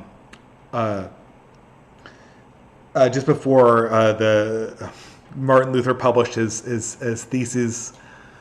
And it was an infamously horrible book that got a lot of women burnt at the stake by inspiring a bunch of amateur college students to go around and hunt for witches in these German communities. But the people who designed Warhammer were like, okay, well, what would it look like if we took the high Renaissance, when technology was at its peak, and we painted a picture of the world as they saw it, and they created this incredibly Gothic fantasy world around that concept, and they created a science fiction version around that too. And because they were such history nerds, they accidentally copy over a very, I hesitate to use the word accurate, but a very spiritually disillusioned view of evil. When that's highly influenced by people like Thomas Hobbes and the imagistic ideas of chaos that you would see in many cultures going forward, and one that kind of adheres very closely to ancient views on order and chaos and good and evil, and that's all filtered through a Gothic lens in both the fantasy and the science fiction, and I think that the science fiction in particular, based on its popularity, has been able to keep the Gothic elements of it much more strongly. The problem is that there's no way that Warhammer as a franchise can be woke. And it can't, because to wokeify Warhammer is to destroy Warhammer. Who are the good guys in Warhammer? It's obvious that the Imperium are a bunch of right-wing reactionary lunatics, and so periodically progressives try to invent storylines where chaos is good, and it doesn't work at all. I think that eventually the solution to Warhammer will be to ruin it, salami slice out the favorable elements of the plot, and one of the ways they can do that is by making the Space Marines women. And once that happens, a large amount of the Gothic element will just drain away. And of course, the Sisters of Battle were supposed to be like the nun version of the Space Marines. Like the Space Marines were the priests, and then they're equivalent to, they're the junior partners, these kind of female warriors. But they can't wokeify this, so they're going to ruin it. And let's be honest, they will ruin this franchise. There's no two ways about this. They will ruin this franchise. And it's very clear. You can see how they're going to do it already. The problem stems from the fact that the original people who were in, like I said before, Morgoth pointed this out, the original people who wrote Warhammer 40K were British history nerds who read old books and incorporated the old Gothic view into their universe. The people who are in charge of it now are just Warhammer fans. They don't like the history, and they don't like the fact that the history and the spirituality is incorporated in Warhammer. They just like the actual thing itself. So as long as like the symbol of like the Space Marines with the bolters and the chainswords are there, They don't care that it's drained of the original power it had as a spiritual element. They just want to see the external form. Just like modern Star Wars fans just want to see lightsabers. They don't care that the sort of gravity the original had is completely drained of its original meaning or its force. They just want to see two people waving light sticks at each other and the sound effects and the explosions and blah, blah, blah, blah. And it doesn't matter that the deeper elements are stripped away. And, eventually they will strip them all away. It's just a matter of time, right? And, Games Workshop is first and foremost a plastic company.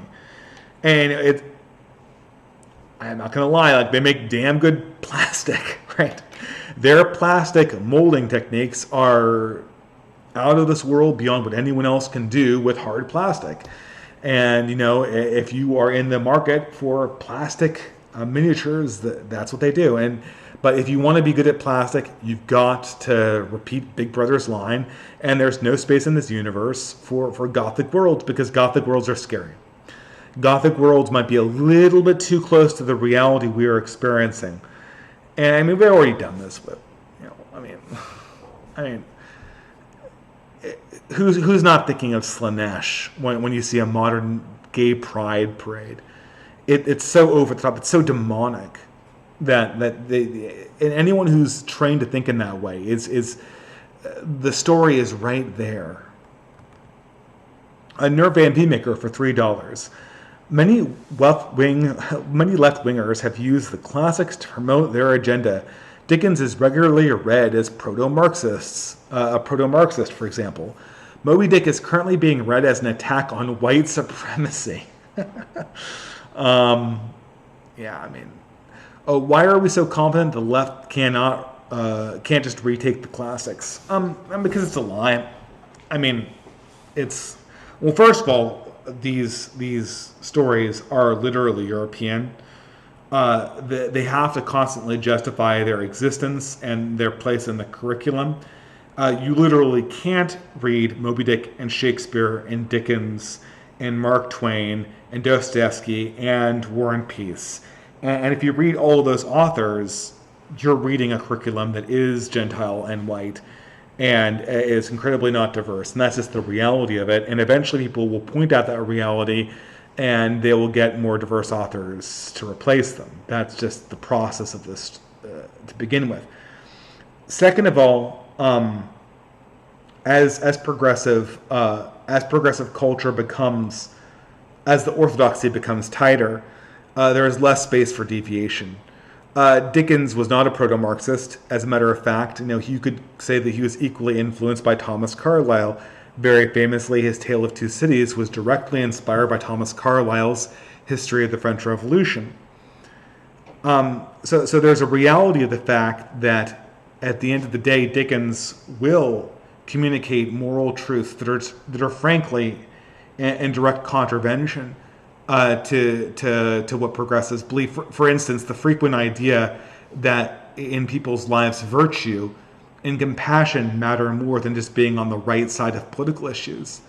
That frequently comes up inside Dickens's novels, or the idea of personal virtue and sacrifice.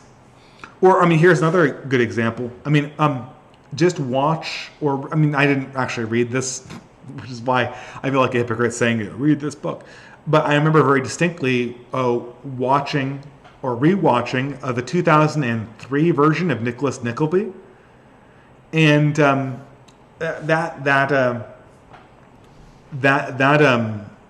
fairly recent rendition of the Dickens.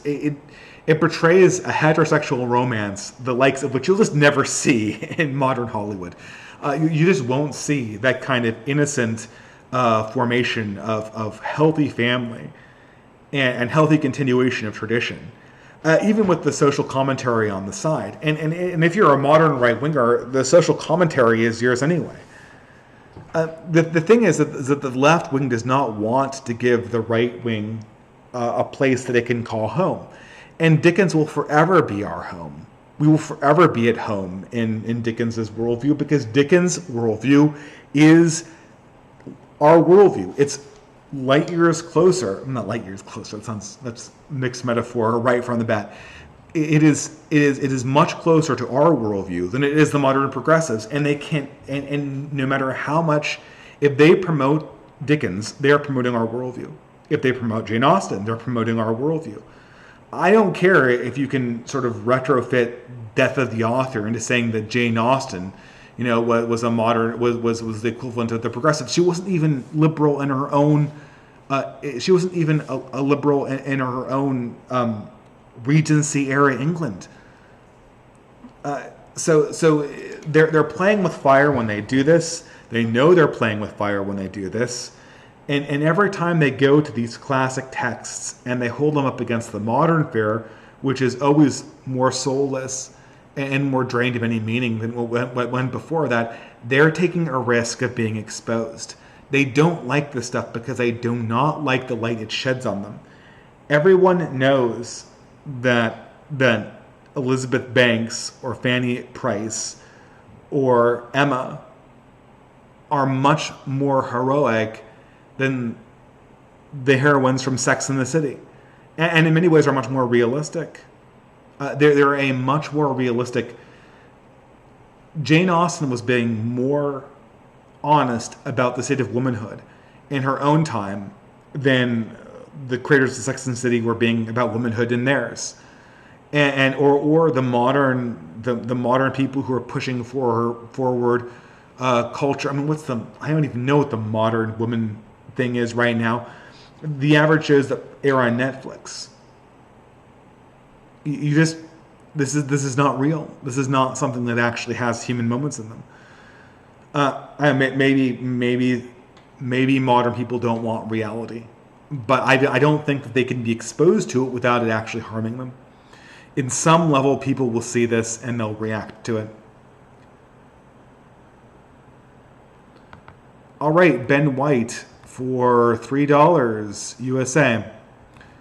Okay, hear me out. Right-wing fornication is out. But what about right-wing anime? I still think there's room for independent creators to get their work out, even in genres with mostly leftists. Well, I mean, this is the classic thing about anime. The classic problem with anime is that it has a sort of saccharine dimension to it that's really hard to overcome. And the difficulty is, with all anime, is I said that the dangerous thing about Dickens is that while its form can be conscripted to the leftist cause, its essence will always be closer to the right-wing reality. And as such, the left can only use this form of Charles Dickens so much before they must be worried about the spirit of the text rubbing off on the people who are reading it. The same is not true for anime. The baseness of anime, insofar as it exists, is in the form. And the difficulty with anime is it's almost like the reverse of Charles Dickens. The form looks based. I'm talking here mostly about Victorian anime, like Last Exile or Kiki's Delivery Service. I mean, I think obviously Hayao Miyazaki is much more healthy than the stuff that comes out of most of the manga-based anime. But the difficulty with anime is that they do show a lot of heterosexual relationships that are very healthy. They do show a lot of Victorian worlds where honor is key and bravery is constantly put to the test and true friendship shines through. The problem is that those things exist at the form level. At its essence, a lot of the people who write anime and who create anime are really bringing this stuff forward as an element of consumable fantasy. They don't actually believe it, and after you watch enough of it, it's transparently a lie. Some more than others, right? Some more than others. It's very clear that Miyazaki believes in a sort of innocence that he brings forward in his animation. That being said, he is kind of someone who's deeply alienated from his own masculinity, and that's transparent in the anime he creates, as traditional as it is otherwise. In order for me to really get on board with an anime, I'd have to believe that the creators of the anime had a larger spiritual vision and a larger spiritual project that they wanted to communicate with that anime. There was one anime creator towards the end of my anime watching career. I think this ended around 2002, really early. The last few animes I'd watched were Serial Experiments Lane, Haibane Renmei, and Nie Under 7. It's all by the same director. It's not coming to me right now. And that director seemed like he had a spiritual vision he wanted to communicate about how the internet and the modern world were distracting us and keeping us away from sort of the true reality of friendship and spirituality that laid under the surface. But I constantly felt that the director had this idea, but this was constantly being sublimated to just wanting to have like cute characters run around and have adventures. And the philosophical points he was making was kind of being consumed by just anime being an entertainment and consumable product. But I don't know what's going on that's based in anime right now. I always think of, I was vaguely aware of this anime called Fullmetal Alchemist when, this was, again, I didn't watch this because I had stopped watching anime by the time this had become popular.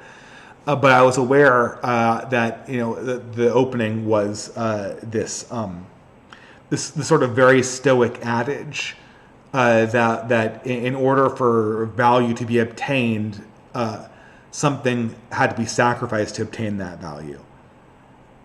And this is a piece of classical wisdom that sort of it sort of directly assaults all modern sensibilities of this infinitely expanding horizon, this indulgence that we can just live our entire lives without any commitment, and we can be eternal children and still get all of the meaning and have all of it.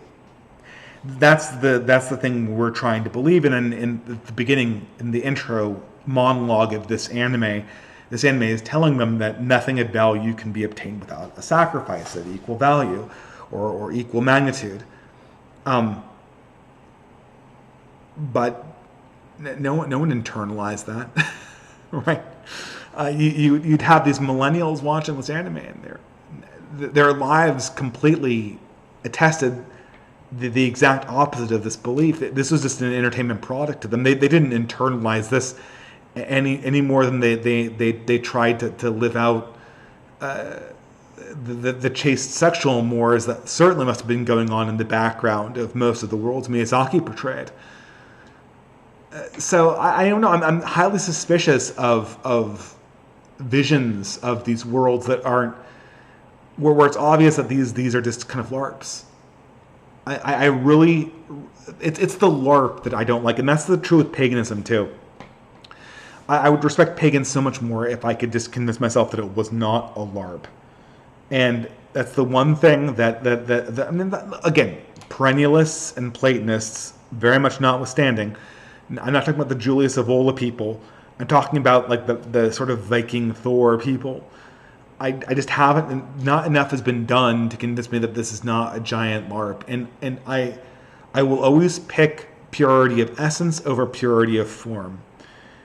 Always. And so I'd always rather have a cyberpunk novel about incredibly paused post-humans belying the hollowness of the modern world than a traditionalist anime showing people in corsets talking about adages that sound vaguely stoic, playing to an audience that just wants to consume this as a LARP, the same way that people consume, the Society for Creative Anachronism as art, as LARP.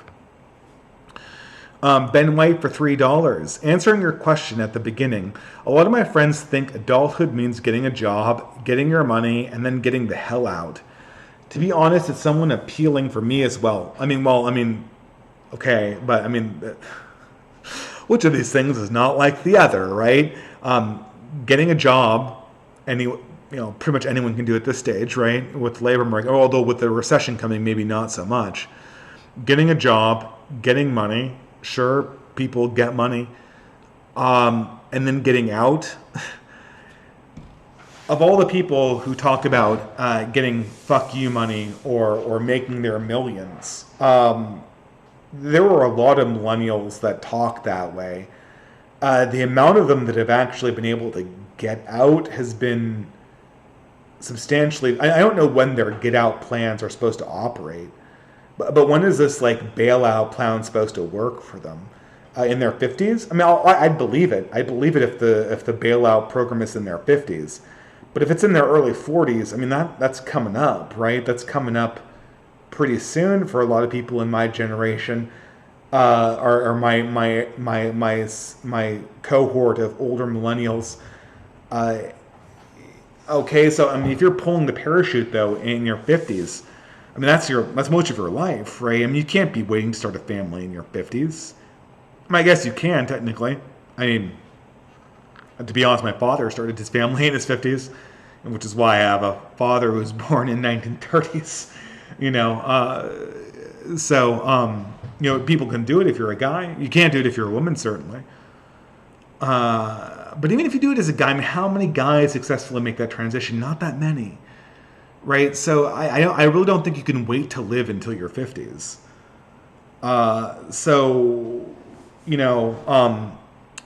I really think that for most people, you have to hold, I mean, for myself, I guess, especially too, you have to have sort of an adult lifestyle that you feel comfortable with that exists in tandem with your desire to build wealth for yourself in the modern world.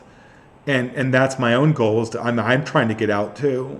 I'm trying to get out of the stones we're under and build a life for myself that's more off the grid than where I am right now. And I've had some success, but I'm not out yet. And I certainly can't wait to start a family or to live an adult life until I've made as much money as I'd like to have to get out. That's just not a realistic proposition. And if it's not a realistic proposition for me, it's probably not a realistic proposition for most of the people who are your average person. And so there has to be a realistic proposition for living a mature lifestyle. And I'm sorry I haven't answered this question in this live stream. I'm more or less just posing it. But there has to be a way where you can live the life you want to live while you're in the process of building wealth, and not where you already have all your wealth made for you and you're just cashing out and living in the hinterlands. Some people like Charlemagne, from what I've heard, they've just literally taken the plunge. They're really making a move that me as a person with a young child just can't take. I just can't take on that level of risk at this stage of my life, and I kind of admire Charlemagne for doing that, and I think it's incredibly admirable. But that's very much a function of the fact that he doesn't have a wife and kid in tow. For most of us in my position, to the extent that we actually live our principles, we have to do this as sort of a second life on top of the life that we're living currently. But thank you very much for the super chat. Darth Kilhoun. Again, I have to double click this one. What's your take on still seeking a degree? I don't have to worry about cost because the Army is covering it. But what for other young men who know the system is against them is and is subversive to them? Well, getting a degree. I mean, it's good to have, I guess. If you can get a degree for free, I think it's a good investment. Okay, I mean, obviously, keep in mind what you're going to use it for, right? A degree in engineering will get you in the door for a lot of jobs that are work intensive and aren't particularly. I've been an engineer for most of my life doing this stuff. it's pretty tedious work, to be honest, but it pays well, and it pays down debt, and it gets you assets, and it gets you in the door for a middle class existence.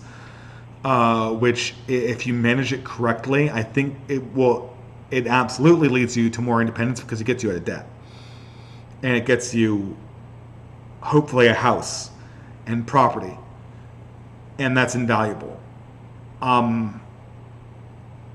If I were you, if I were getting an engineering degree now, I would do 2 years in a community college, get your prerequisites, then take just enough classes to get the engineering degree, get out, and don't do like don't kill yourself getting this stuff.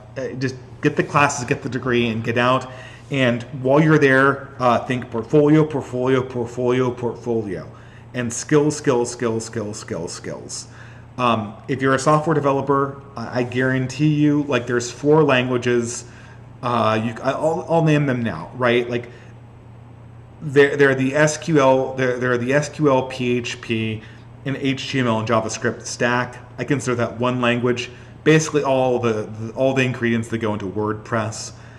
There's Git.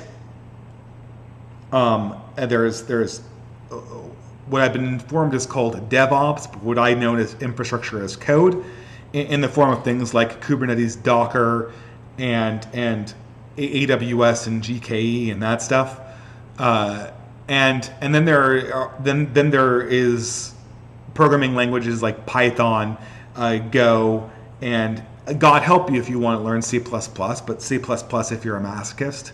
I love it as an elegant language. It's my first language. But those are the 3, right, in coding. Like, I just saved you a computer science degree. If you know those 3 things, that's like 99% of the jobs out there.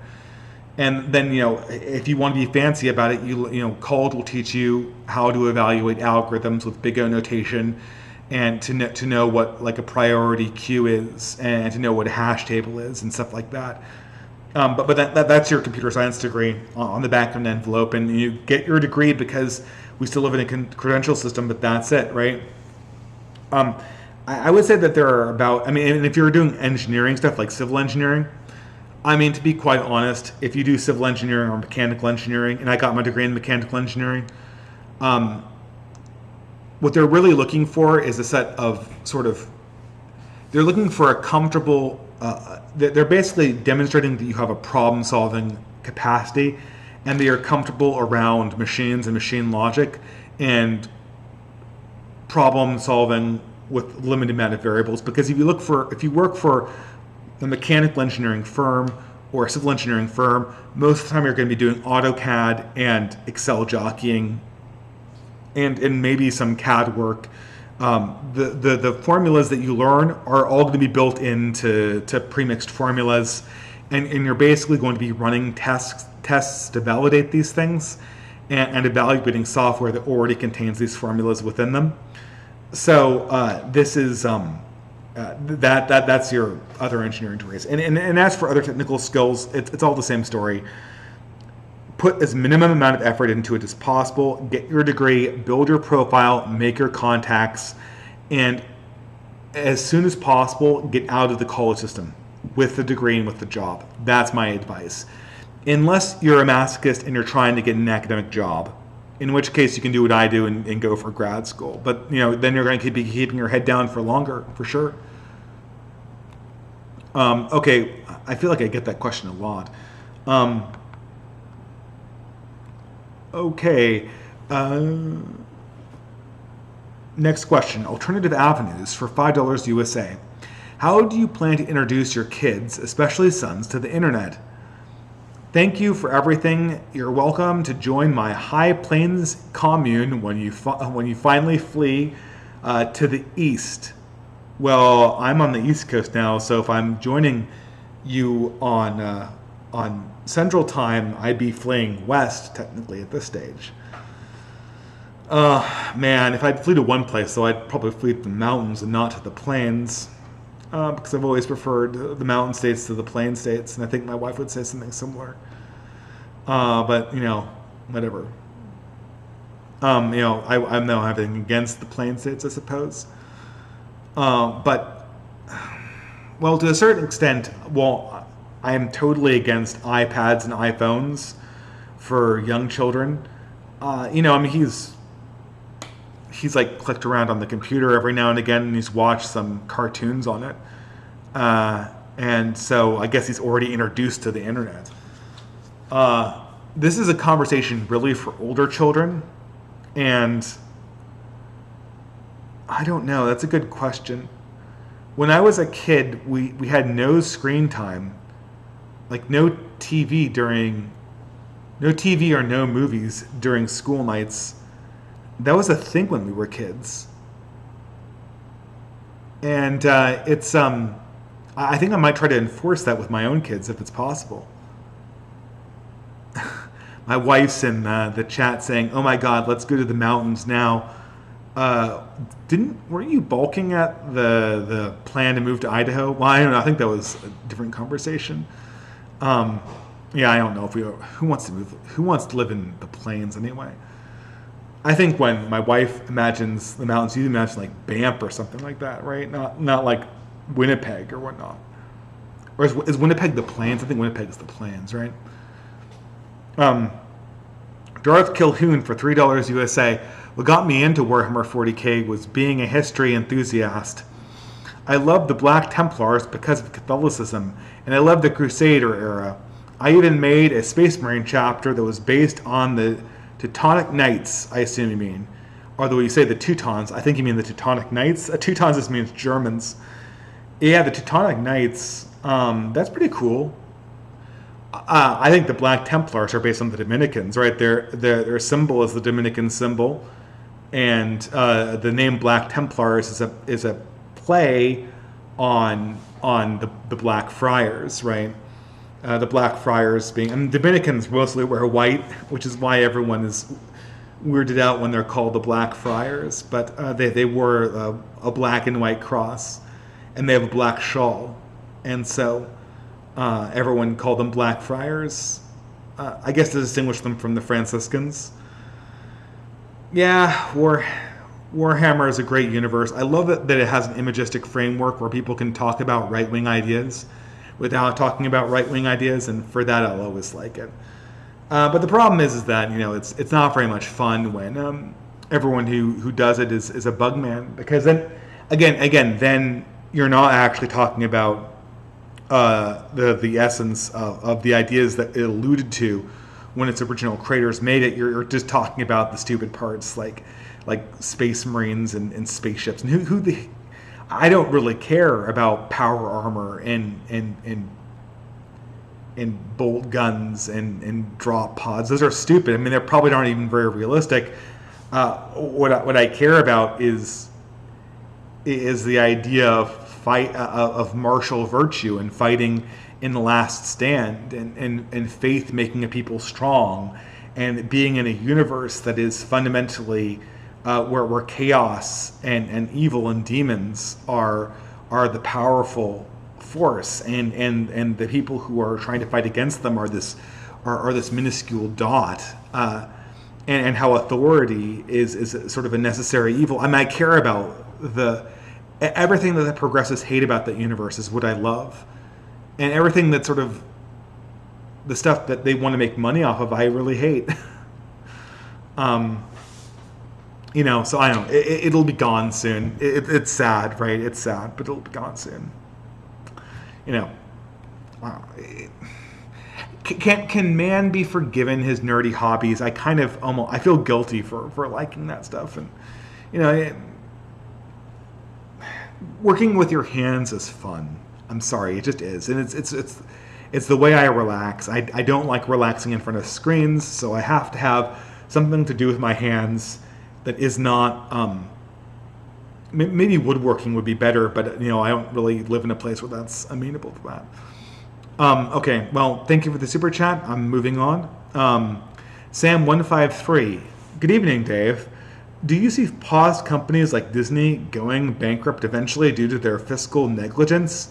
Would the U.S. government bail them out? At the rate we're going, they would absolutely bail them out for the same reason they bailed the auto industry out. The excuse will be too many people rely on Disney for blah, blah, blah, blah, blah, blah, blah, blah. But of course, this is immaterial because Disney is not going to go bankrupt because in order for Disney to go bankrupt, the entire media sphere would have to go bankrupt. Disney cannot independently fail because it's too diversified. If Star Wars fails and becomes a liability, it will hardly ultimately cost Disney anything because Disney owns everything. It owns such a huge part of the total amount of entertainment we all consume that you'll hardly know. Okay, I'll give you an example. Like, for instance, I mentioned Nicholas Nickleby, which is a movie I enjoyed from 2003. So you hear me saying, go watch Nicholas Nickleby from 2003. So you go and you purchase it from wherever you can purchase this movie, Target, or maybe an online or retailer of movies in the digital form, and you've just given money to Miramax. Well, Miramax is owned by Disney. So congratulations. This is not a sponsored video. I'm not getting paid for it. I just show Disney by telling you to go watch a Charles Dickens movie that was relatively unpaused in 2003 when it came out. That's why Disney can't go bankrupt, because it owns such a large share of total product that really the entire apparatus of the economy would have to be obliterated before Disney ever failed in that way. And I don't think that can conceivably happen, even if its individual products fail. It's very hard to see that company actually going down, given what it actually is. But if it did go down, the government would bail it out. So it's immaterial. Destroying Disney is what I would call a regime-complete problem. Like the New York Times, I don't think can financially fail either. I can't imagine. Like the New York Times would subsist on charity donations from the State Department if it somehow lost all of its subscribers to the actual, printed on dead trees newspaper that's still ostensibly running as its reason for existence. There's no way that the New York Times can fail in this way. This is not, when you look at these things like the New York Times, this is not a vulnerable part of the organism. The vulnerable parts of the organism are things like the State Department, which rely on being hooked into the government. So if you were president, you could just destroy the State Department, hypothetically, and that would destroy the cathedral. And then there are more sort of like fundamental things, like the continuing ability of the university systems to sell education to middle America and to an international audience as the necessary precursor to entering the professional class. Those are the vulnerable elements of the cathedral, not the media companies like Disney. Disney, in my opinion, is robust. I don't think that this Disney losing money, unless everyone simultaneously decided to pirate everything, like overnight. That's the only way that they could hypothetically get cut out of the economy. What do you think about the EU's self-harm of not importing petroleum from Russia? Will the EU last longer than the USA? The EU will probably disintegrate before the USA, and the EU disintegrating might be sort of the fall of the Berlin Wall event that leads to the cathedral collapsing in the United States. But I don't think the United States is going to fragment. I think that there'll be some kind of replacement government coming in after, there are enough adults in the room at this stage for regionalism not to. I mean, there are nuclear weapons we're talking about. They can't let 1,000 flowers bloom with this anymore. But I think the apparatus of the EU is going to kind of collapse. But the EU really hasn't suffered. Their big mistake was the whole green energy push. Germany and France have basically switched to energy sources that force them to be reliant on Russian sources. They have zero energy independence because of this. And because of that, they had to plead for exemptions from the United States' general attempt to embargo Russia, which at this stage seems to be hurting the U.S. more than it seems to be hurting Russia. So I don't know if this means that Russia. It seems, and this is very superficial at this stage. It seems, from what I can tell, that the dynamic in the Ukraine has shifted, so that time really is on the Russian side, and that if the war is going to be won by the anti-Russian forces, it's going to have to be won sooner rather than later, and that eventually the State Department's allies are going to lose their interest and lose their resolve, throwing down with Russia over these eastern provinces of Ukraine. But that's just my entirely uninformed instinct. And so thank you. Novum for $20. I had to double click this one, I guess, for it to show up. Okay, there we go. Novum for $3. I believe in God and respect the religious. That said, I can't take Christianese speaking seriously at all. Oh, you're a blue stater. I hate Christianese too. I mean, I guess I kind of adopted it as a second language, but so Christianese.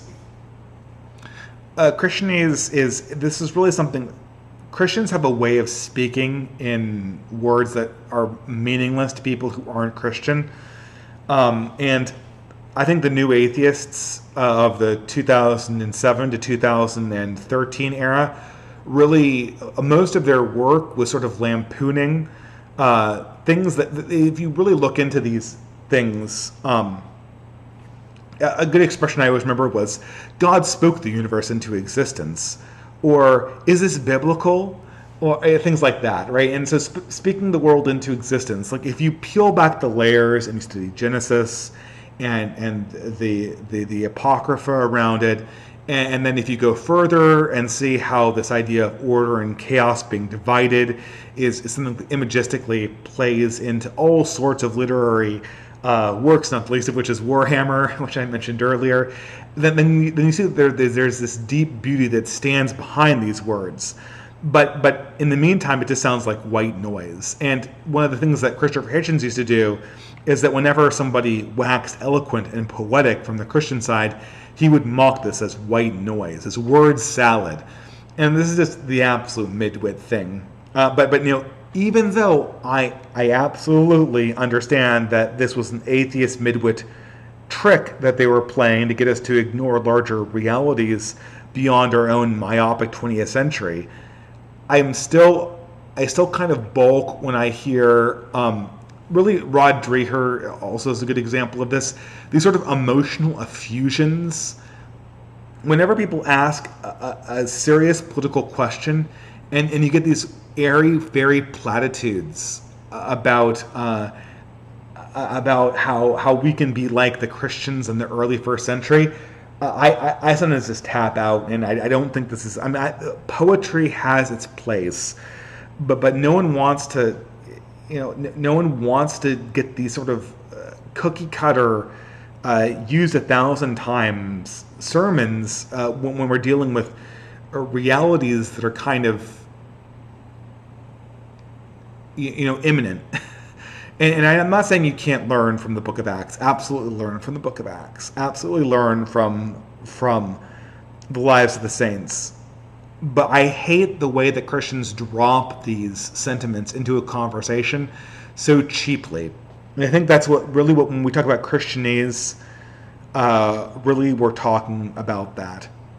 But so Novum goes on to say, the way that most talk about Christianity bothers me to no end.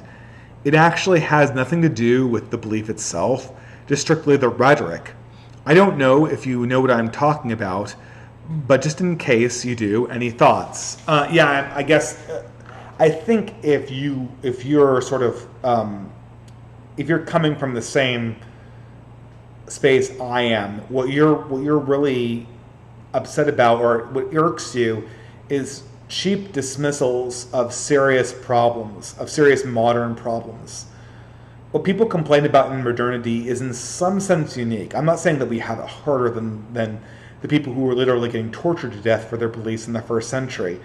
but the kind of doubt we're dealing with and the kind of cultural the kind of cultural climate we're weathering is sort of, it requires a certain amount of humility, and it requires a certain amount of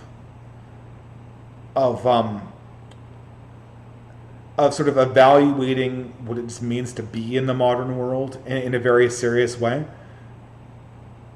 And the last thing you want is to get a cookie cutter answer.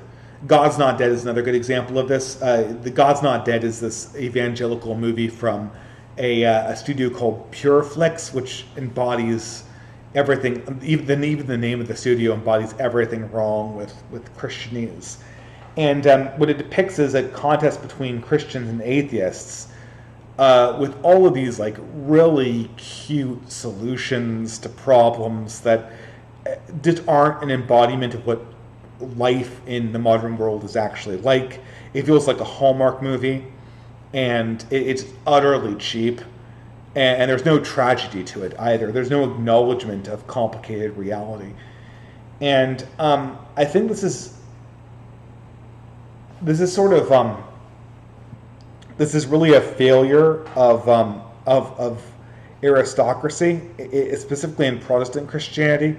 You'll notice that Christianese is much more prominent in Protestant communities, and that's because I don't want to be insulting to people, but sort of peasant classes and skilled laborers, merchant classes, and townsfolk classes, they like their culture in easy to digest narrative forms.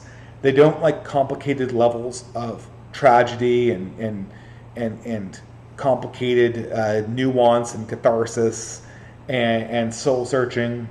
And because of this, they're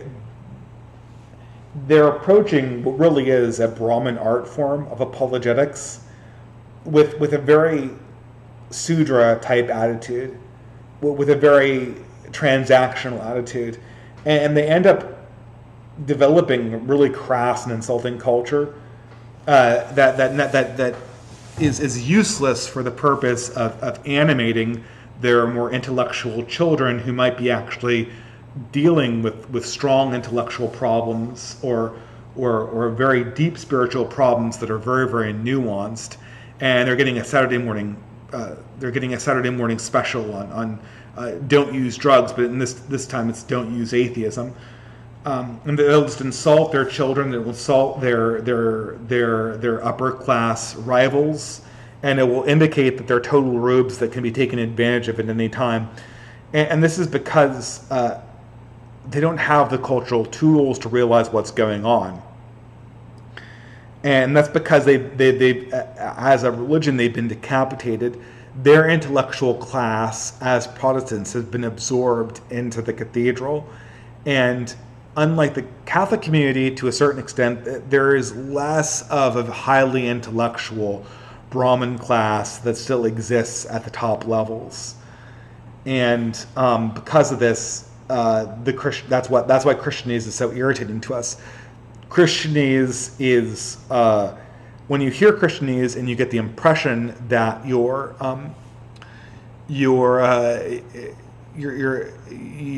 feel kind of that your soul leaving the body, and you're feeling like your intelligence is being insulted.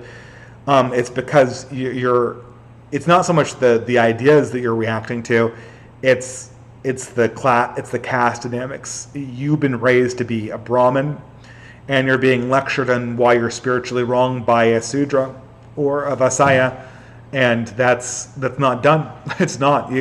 You're being told by the merchant how to change your highly intellectual and highly spiritual beliefs. It's so funny, right? Because the same ideas that the new atheists mocked as being word salad, when they came from apologists like Lee Strobel, I think was one of them back in the 2008. The same ideas would be expressed by Jordan Peterson, and they would be considered either obvious or dangerous and profound, which is exactly what you want the reaction to be. You don't want the reaction to a spiritual truth to be, oh, that's quaint and stupid, and it's just word salad, and it's just some noise the peasants are making because the peasants will say anything to comfort them themselves against the harsh reality. Once your spiritual beliefs should be unveiling the true darkness and the true hope in the universe, not sugarcoating it. And God's Not Dead looks like it's a sugarcoat, which is exactly what peasants and skilled townsfolk like, and it's an absolute insult to Brahmins, and that's why Christianese feels like it's dirty, which in some sense it kind of is, right? Because it's not being held with the same kind of reverence that, we really should be taking to it.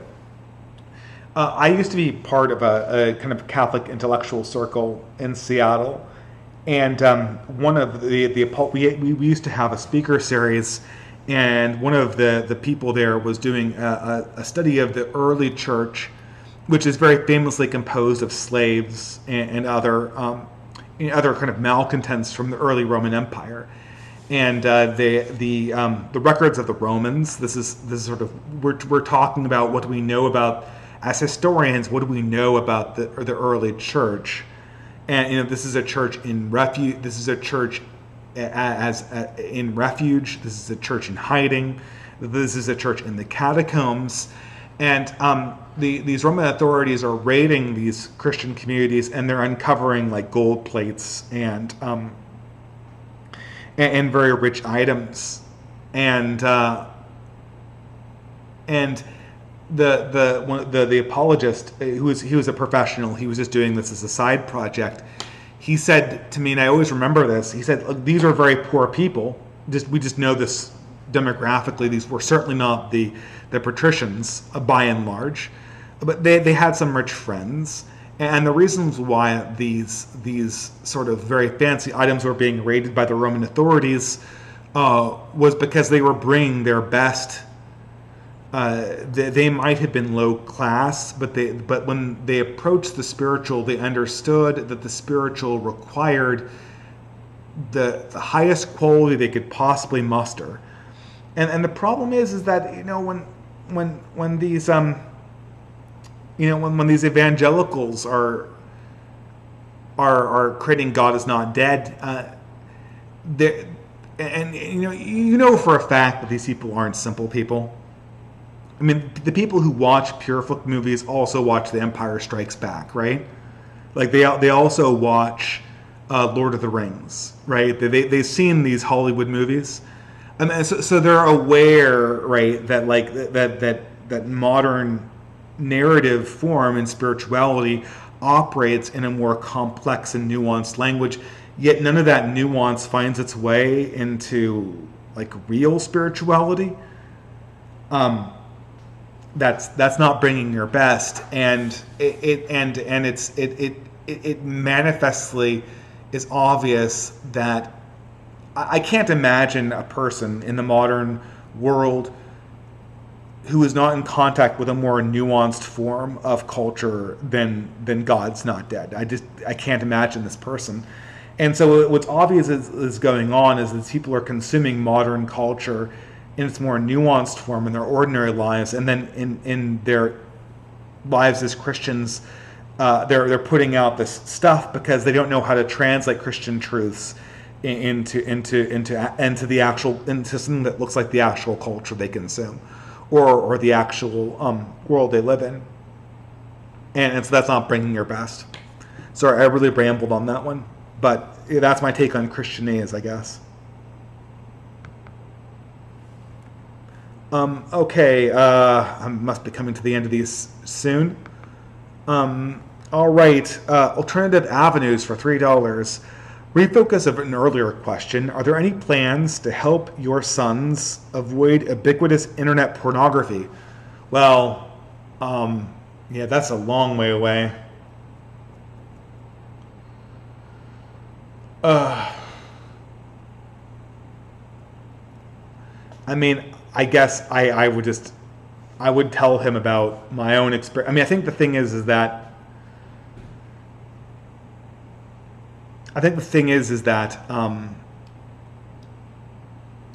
it's more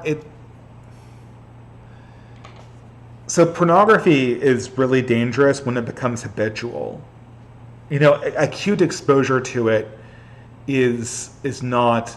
I mean, it's bad, but it's something that I think is much more in line with how with how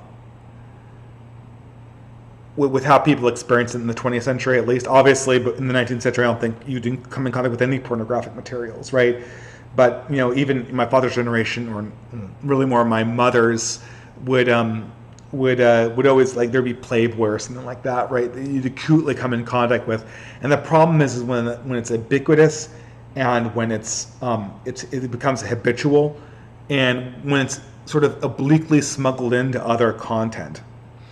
And I guess my plan with pornography is to absolutely remind him that it's poisonous, that this is addictive, that it creates dysfunction in your own behavior, that in my own life it's been a horrible pox, and that it's led an entire generation of. I think that actually I don't think this is really a question for my own son, because my own son, by the time he gets to be an age where this is an issue, the failure of the millennial generation will be so obvious as to be screaming for an explanation. So before I even have a conversation about pornography in the context of sex and your relationship to it, I'm damn near sure that he's going to ask me how my generation fucked, pardon my French, how my generation fucked the world up so much. And when I tell him the story about how my generation fucked the world up so much, prominently featuring in to one of these reasons is pornography. He'll know that pornography fucked the world up before he even knows what it is. So, you know, I think that him having an awareness of the fact that disgusting people use this thing will mean that it will already have occurred to him as a villain, and it will therefore be much less amenable to him as a potential avenue of addiction. For instance, you know, how many of my generation are got addicted to cigarettes? My father was a smoker. My grandfather was a former smoker. I think both my grandfathers were former smokers, in fact, and they all quit, and then that was a process, right? But even though I smoked tobacco habitually, none of my millennial generation became habitual, like pack-a-day smokers. It was very, very rare. A lot of them became weed smokers, and that's because, and almost all of them got addicted to pornography, and that's because everyone understood that tobacco was sort of evil, and that it was addictive, and that you had to be careful of it. And so even though people acutely smoked cigarettes to be cool and smoked cigars to be cool, the avenue of becoming a smoker kind of was something that was seen as deeply diseased. And I think the most important thing, I would ideally like to shield him absolutely from pornography if I can, but to shield him from the habitual use of it, I think what will do the most work is just being introduced to it as something that disgusting people and evil people have inflicted upon our society, and one of the major reasons why the millennial generation failed as deeply as it did. I think when children hear stories like that, they believe them. When children hear stories about how tobacco companies are evil, somehow that makes being one of their customers a lot less cool. All right, we're coming to the end. Thank you guys so much for listening, but still a few more to go. What Asteroid Assassin for $3? What is your stance on religious socialism? Whenever I hear of socialism, I think of that line from Who's Afraid of a Virginia Woolf, which is this ultimate passive-aggressive line where where one of the main characters, she tells her husband, "I would divorce you if you existed." And my reaction is sort of the same way to socialism. If socialism existed, I'd probably be against it. But it doesn't in any meaningful sense. What we have is a bunch of socialist economic policies that just plain don't work. They completely capsize the monetary system and the economy as soon as they're plugged in. They're incredibly inefficient ways of organizing the economy. And then what they end up being is just bailouts to special interest groups. And that's what they are in Colombia, right? What the Colombia government is basically just keeping its own cronies head above water under the guise of socialism, and then running the world's shittiest welfare state for everyone else. And that's what socialism functionally is in our present world. And I don't know. I mean, I think the question is much less socialism than good governments. If socialism is just any and all government spending, or in particular any and all welfare spending, then congratulations, we live in socialism, and we will live in socialism forevermore. And I'd much rather have it be religious socialism than secular socialism. To me, ultimately, the question of socialism, as Lenin put it, is whom, basically who is ruling over whom. And I think whenever you talk about socialism, you're talking about the total state. And the total state, I think, is eventually self-destroying. In the same way a black hole decays, everything is on its way to become a black hole that's in the proximity of a black hole. But black holes themselves aren't permanent; they decay through their own process. And the same thing is true for the total state. We will probably experience some very limited total state before we get a reset of some kind. And under a total state, the only question is who is ruling over who is ruling over whom, who is taking and who is receiving, who is getting fucked over and who is the one holding the whip hand. And I don't know. I think that I'd like to think that religious principles could somehow rein this in. But I see socialism less as a plan that's implemented. Socialism is not an element of good governance. Socialism is the end state of a degenerative democratic process that is the absolute rock bottom of good governance, because almost no hard socialist ideas work. Certain elements of the welfare state work, as long as you can contain government spending and government money printing to a reasonable degree, and as long as you can solve the demographic problem and the moral decay problem, certain elements of the welfare state work. But socialism, in the sense that we mean it in the Venezuelan sense or the Soviet sense, it just does not work. And the only thing it serves is to be the capstone to the ultimate democratic decay and the transition from a partial state to a total state, where everything is essentially controlled by the state and ideological apparatuses. And if I am forced to choose in that ultimate worst end state, I would obviously choose the total state to be constrained by notions of religious morality than to just be tossed to chaos, which is the ultimately worst state. So I hope that answers the question. Glow in the Dark for $3. Have you ever had to deal with the people who say that I'm not a... Have you ever had to deal with... is that even showing up? Okay. Have you ever had to deal with the people that say, I am not Christian, but what you are doing isn't very Christian? Like, they're kind of annoying.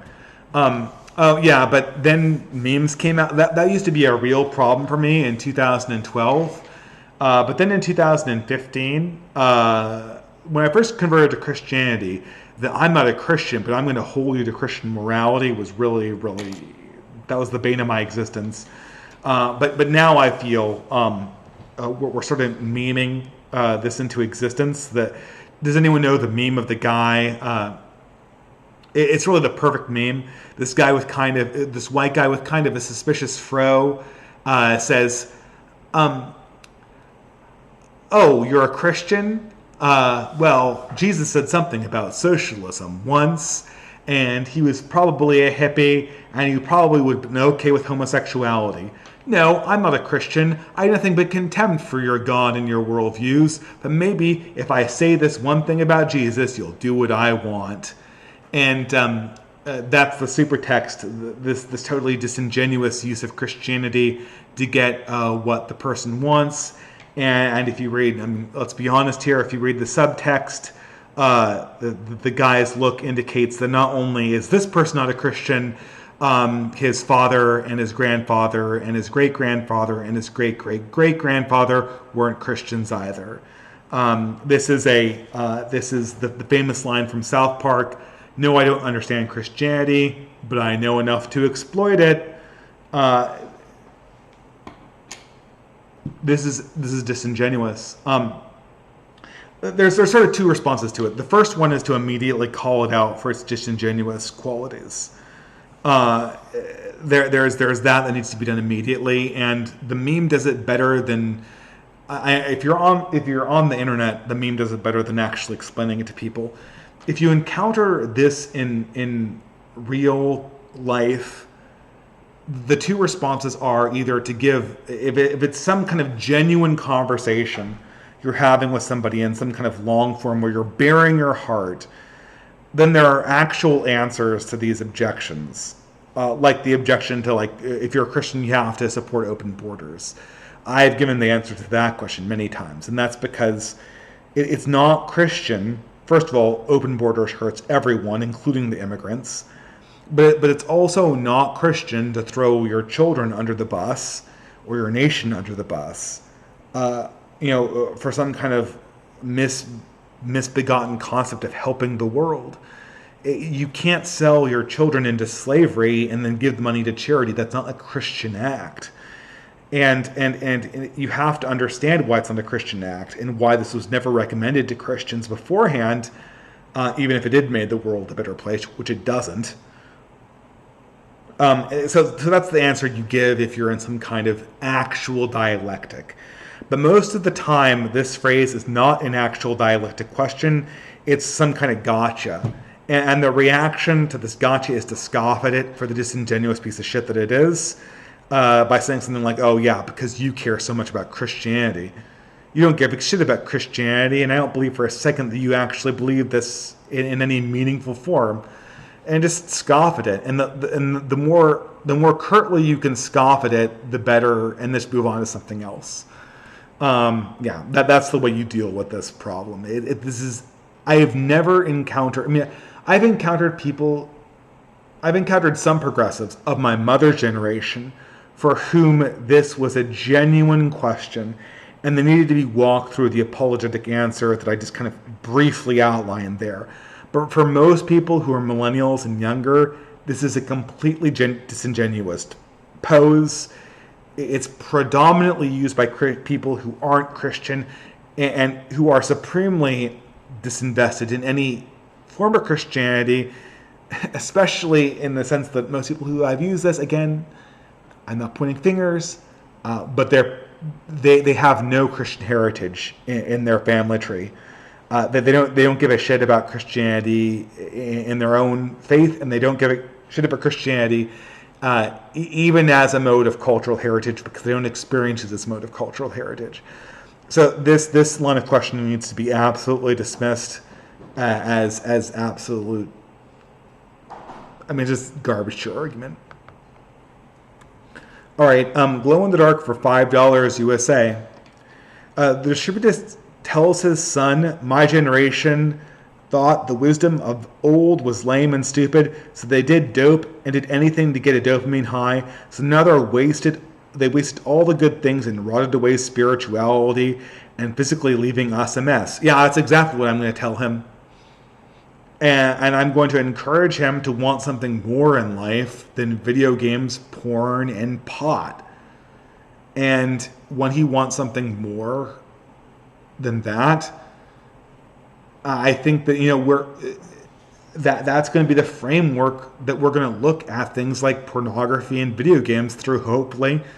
And I think it'll be very easy in that context to make a case that this is poisonous and addictive. And, I certainly can't save him again from acute exposure to this stuff, but I think that will be enough to save him from casual, habitual exposure to that stuff. Like I said, tobacco got no less addictive between the boomers and the millennials, but so few millennials, almost all millennials have used tobacco at least once in their life. Almost no millennials I know are actually addicted to tobacco, unlike many boomers. So that's good. I know maybe that's like a cute trick, and people can accuse me of gimmicky parenting. And true enough, I am nowhere near the age where that conversation needs to happen. But that's my best guess on how it will go. Glow in the Dark for $3 USA. We should blame millennials alone. We should not blame millennials alone. They are the fruit of boomer government and institutions. Well, yeah, but then in that sense, the boomers were the product of their forebears in the Greatest Generation. And I should point out that the 1965 Immigration Act was not voted on by boomers. It was voted on by the Greatest Generation and the Silent Generation. So there's that. I mean, every generation can always point to the generation before theirs and blame them. The only reason why I'd like to hold my own generation up as sort of a scapegoat is because I want to be warning my own son against the addictions that trapped my generation. And that's a good place to start as any. It's just like, look at this mess that's in front of you, right? It's an object lesson, what went wrong. Okay, going forward, that's the end of the Super Chats. I am at the end of my time. I am going to read a random psalm for the night to close out. I probably should read poetry as well at the end, but I hope I don't repeat these because I'm using a random generator. Thank you guys all for tuning in. I apologize for turning the tables and asking questions rather than answering them, at least for the first part, but I hope it was enjoyable anyway, and I'll see you guys next week. Today's psalm is Psalm 30. I extol thee, O Lord, for thou hast lifted me up, and thou hast not made my foes to rejoice over me. O Lord my God, I cried to thee, thou hast healed me. O Lord, hast brought up my soul from the grave. Thou hast kept me alive, and that thou I should not go down to the pit. Wait, I feel like that I have already read this one. Are you sure that this has got to be... This is literally the one I read last week. This can't be... This can't be random. I read Psalm 30 last week. I'm just going to flip over and open Psalms and just read one out there. That sounds like a good enough solution, right?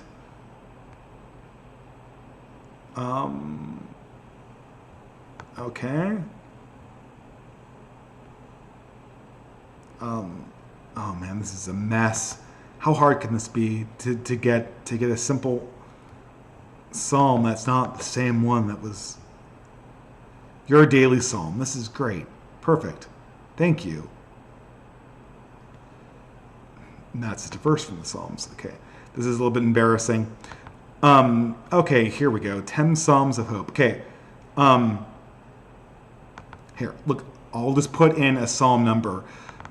Psalm 17. Why not? Okay. Hear me, Lord, my plea is just. Listen to my cry, hear my prayer. It does not rise from the deceitful lips. Let my vindication come to you. May your eyes see what is right. Though you probe my heart, though you examine me at night and test me, you will find that I have planned no evil. My mouth has not transgressed, though people tried to bribe me. I have kept myself from the ways of the violent. Through what your lips have commanded, my steps have held your paths. My feet have not stumbled. I call on you, my God, for you will answer me. Turn your ear to me and hear my prayer. Show me the wonders of your great love. You who save me by your right hand, those who take refuge in you from their foes. Keep me as the apple of your eye. Hide me in the shadow of your wings. From the wicked who are out to destroy me, from the mortal enemies who surround me. They close up their callous hearts, and their mouths speak with arrogance. They have tracked me down. They now surround me, with hearts alert to throw me to the ground. They are like a lion hungry for prey, like a fierce lion crouching in cover. Rise up, Lord, confront them, bring them down. With your sword, rescue me from the wicked. By your hand, save me from such people, Lord, from those of this world whose rewards in this life. May what you have stored up for the wicked fill their bellies. May their children gorge themselves on it, and may there be leftovers for their little ones. As for me, I will be vindicated to see your face. When I wake, I will be satisfied seeing your likeness. All right, that's a very good sentiment to end this stream on in particular. I will say that in answer to my initial question about what is adulthood, I think that the subject of this stream has really been that whatever your beliefs are, they have to be more embodied in your habits and in what you do every day. And I think that we need to sort of live this more. This weekend when my wife was sick, I actually had a great weekend, to be honest, because I was taking I go out with my son anyway every weekend, but this time it was just me and him, and that was kind of special. I mean, we explored a brand new park and walked through this forested area, and I kind of got this realization for the first time that he was no longer a baby. And, it's just these little moments of adulthood that you can kind of cherish and carry with yourselves.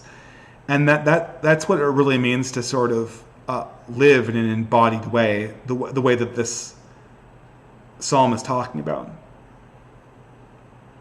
I mean, what else do our enemies have to offer us that is not illusion? I don't know if actually I necessarily agree with this. At the end of this sentiment, the psalm, he says, "Let the wicked take what is false in this life and give it to their children." I mean, that's what's going on with progressives. And I'm certainly not rejoicing in this reality. It's going to be a complete disaster. But at least we can kind of take heart in the fact that reality is still out there, and that reality is ultimately undefeatable. God abides, and the earth abides. And even if our civilization crumbles away, that's not going to change. So with that, have a wonderful week.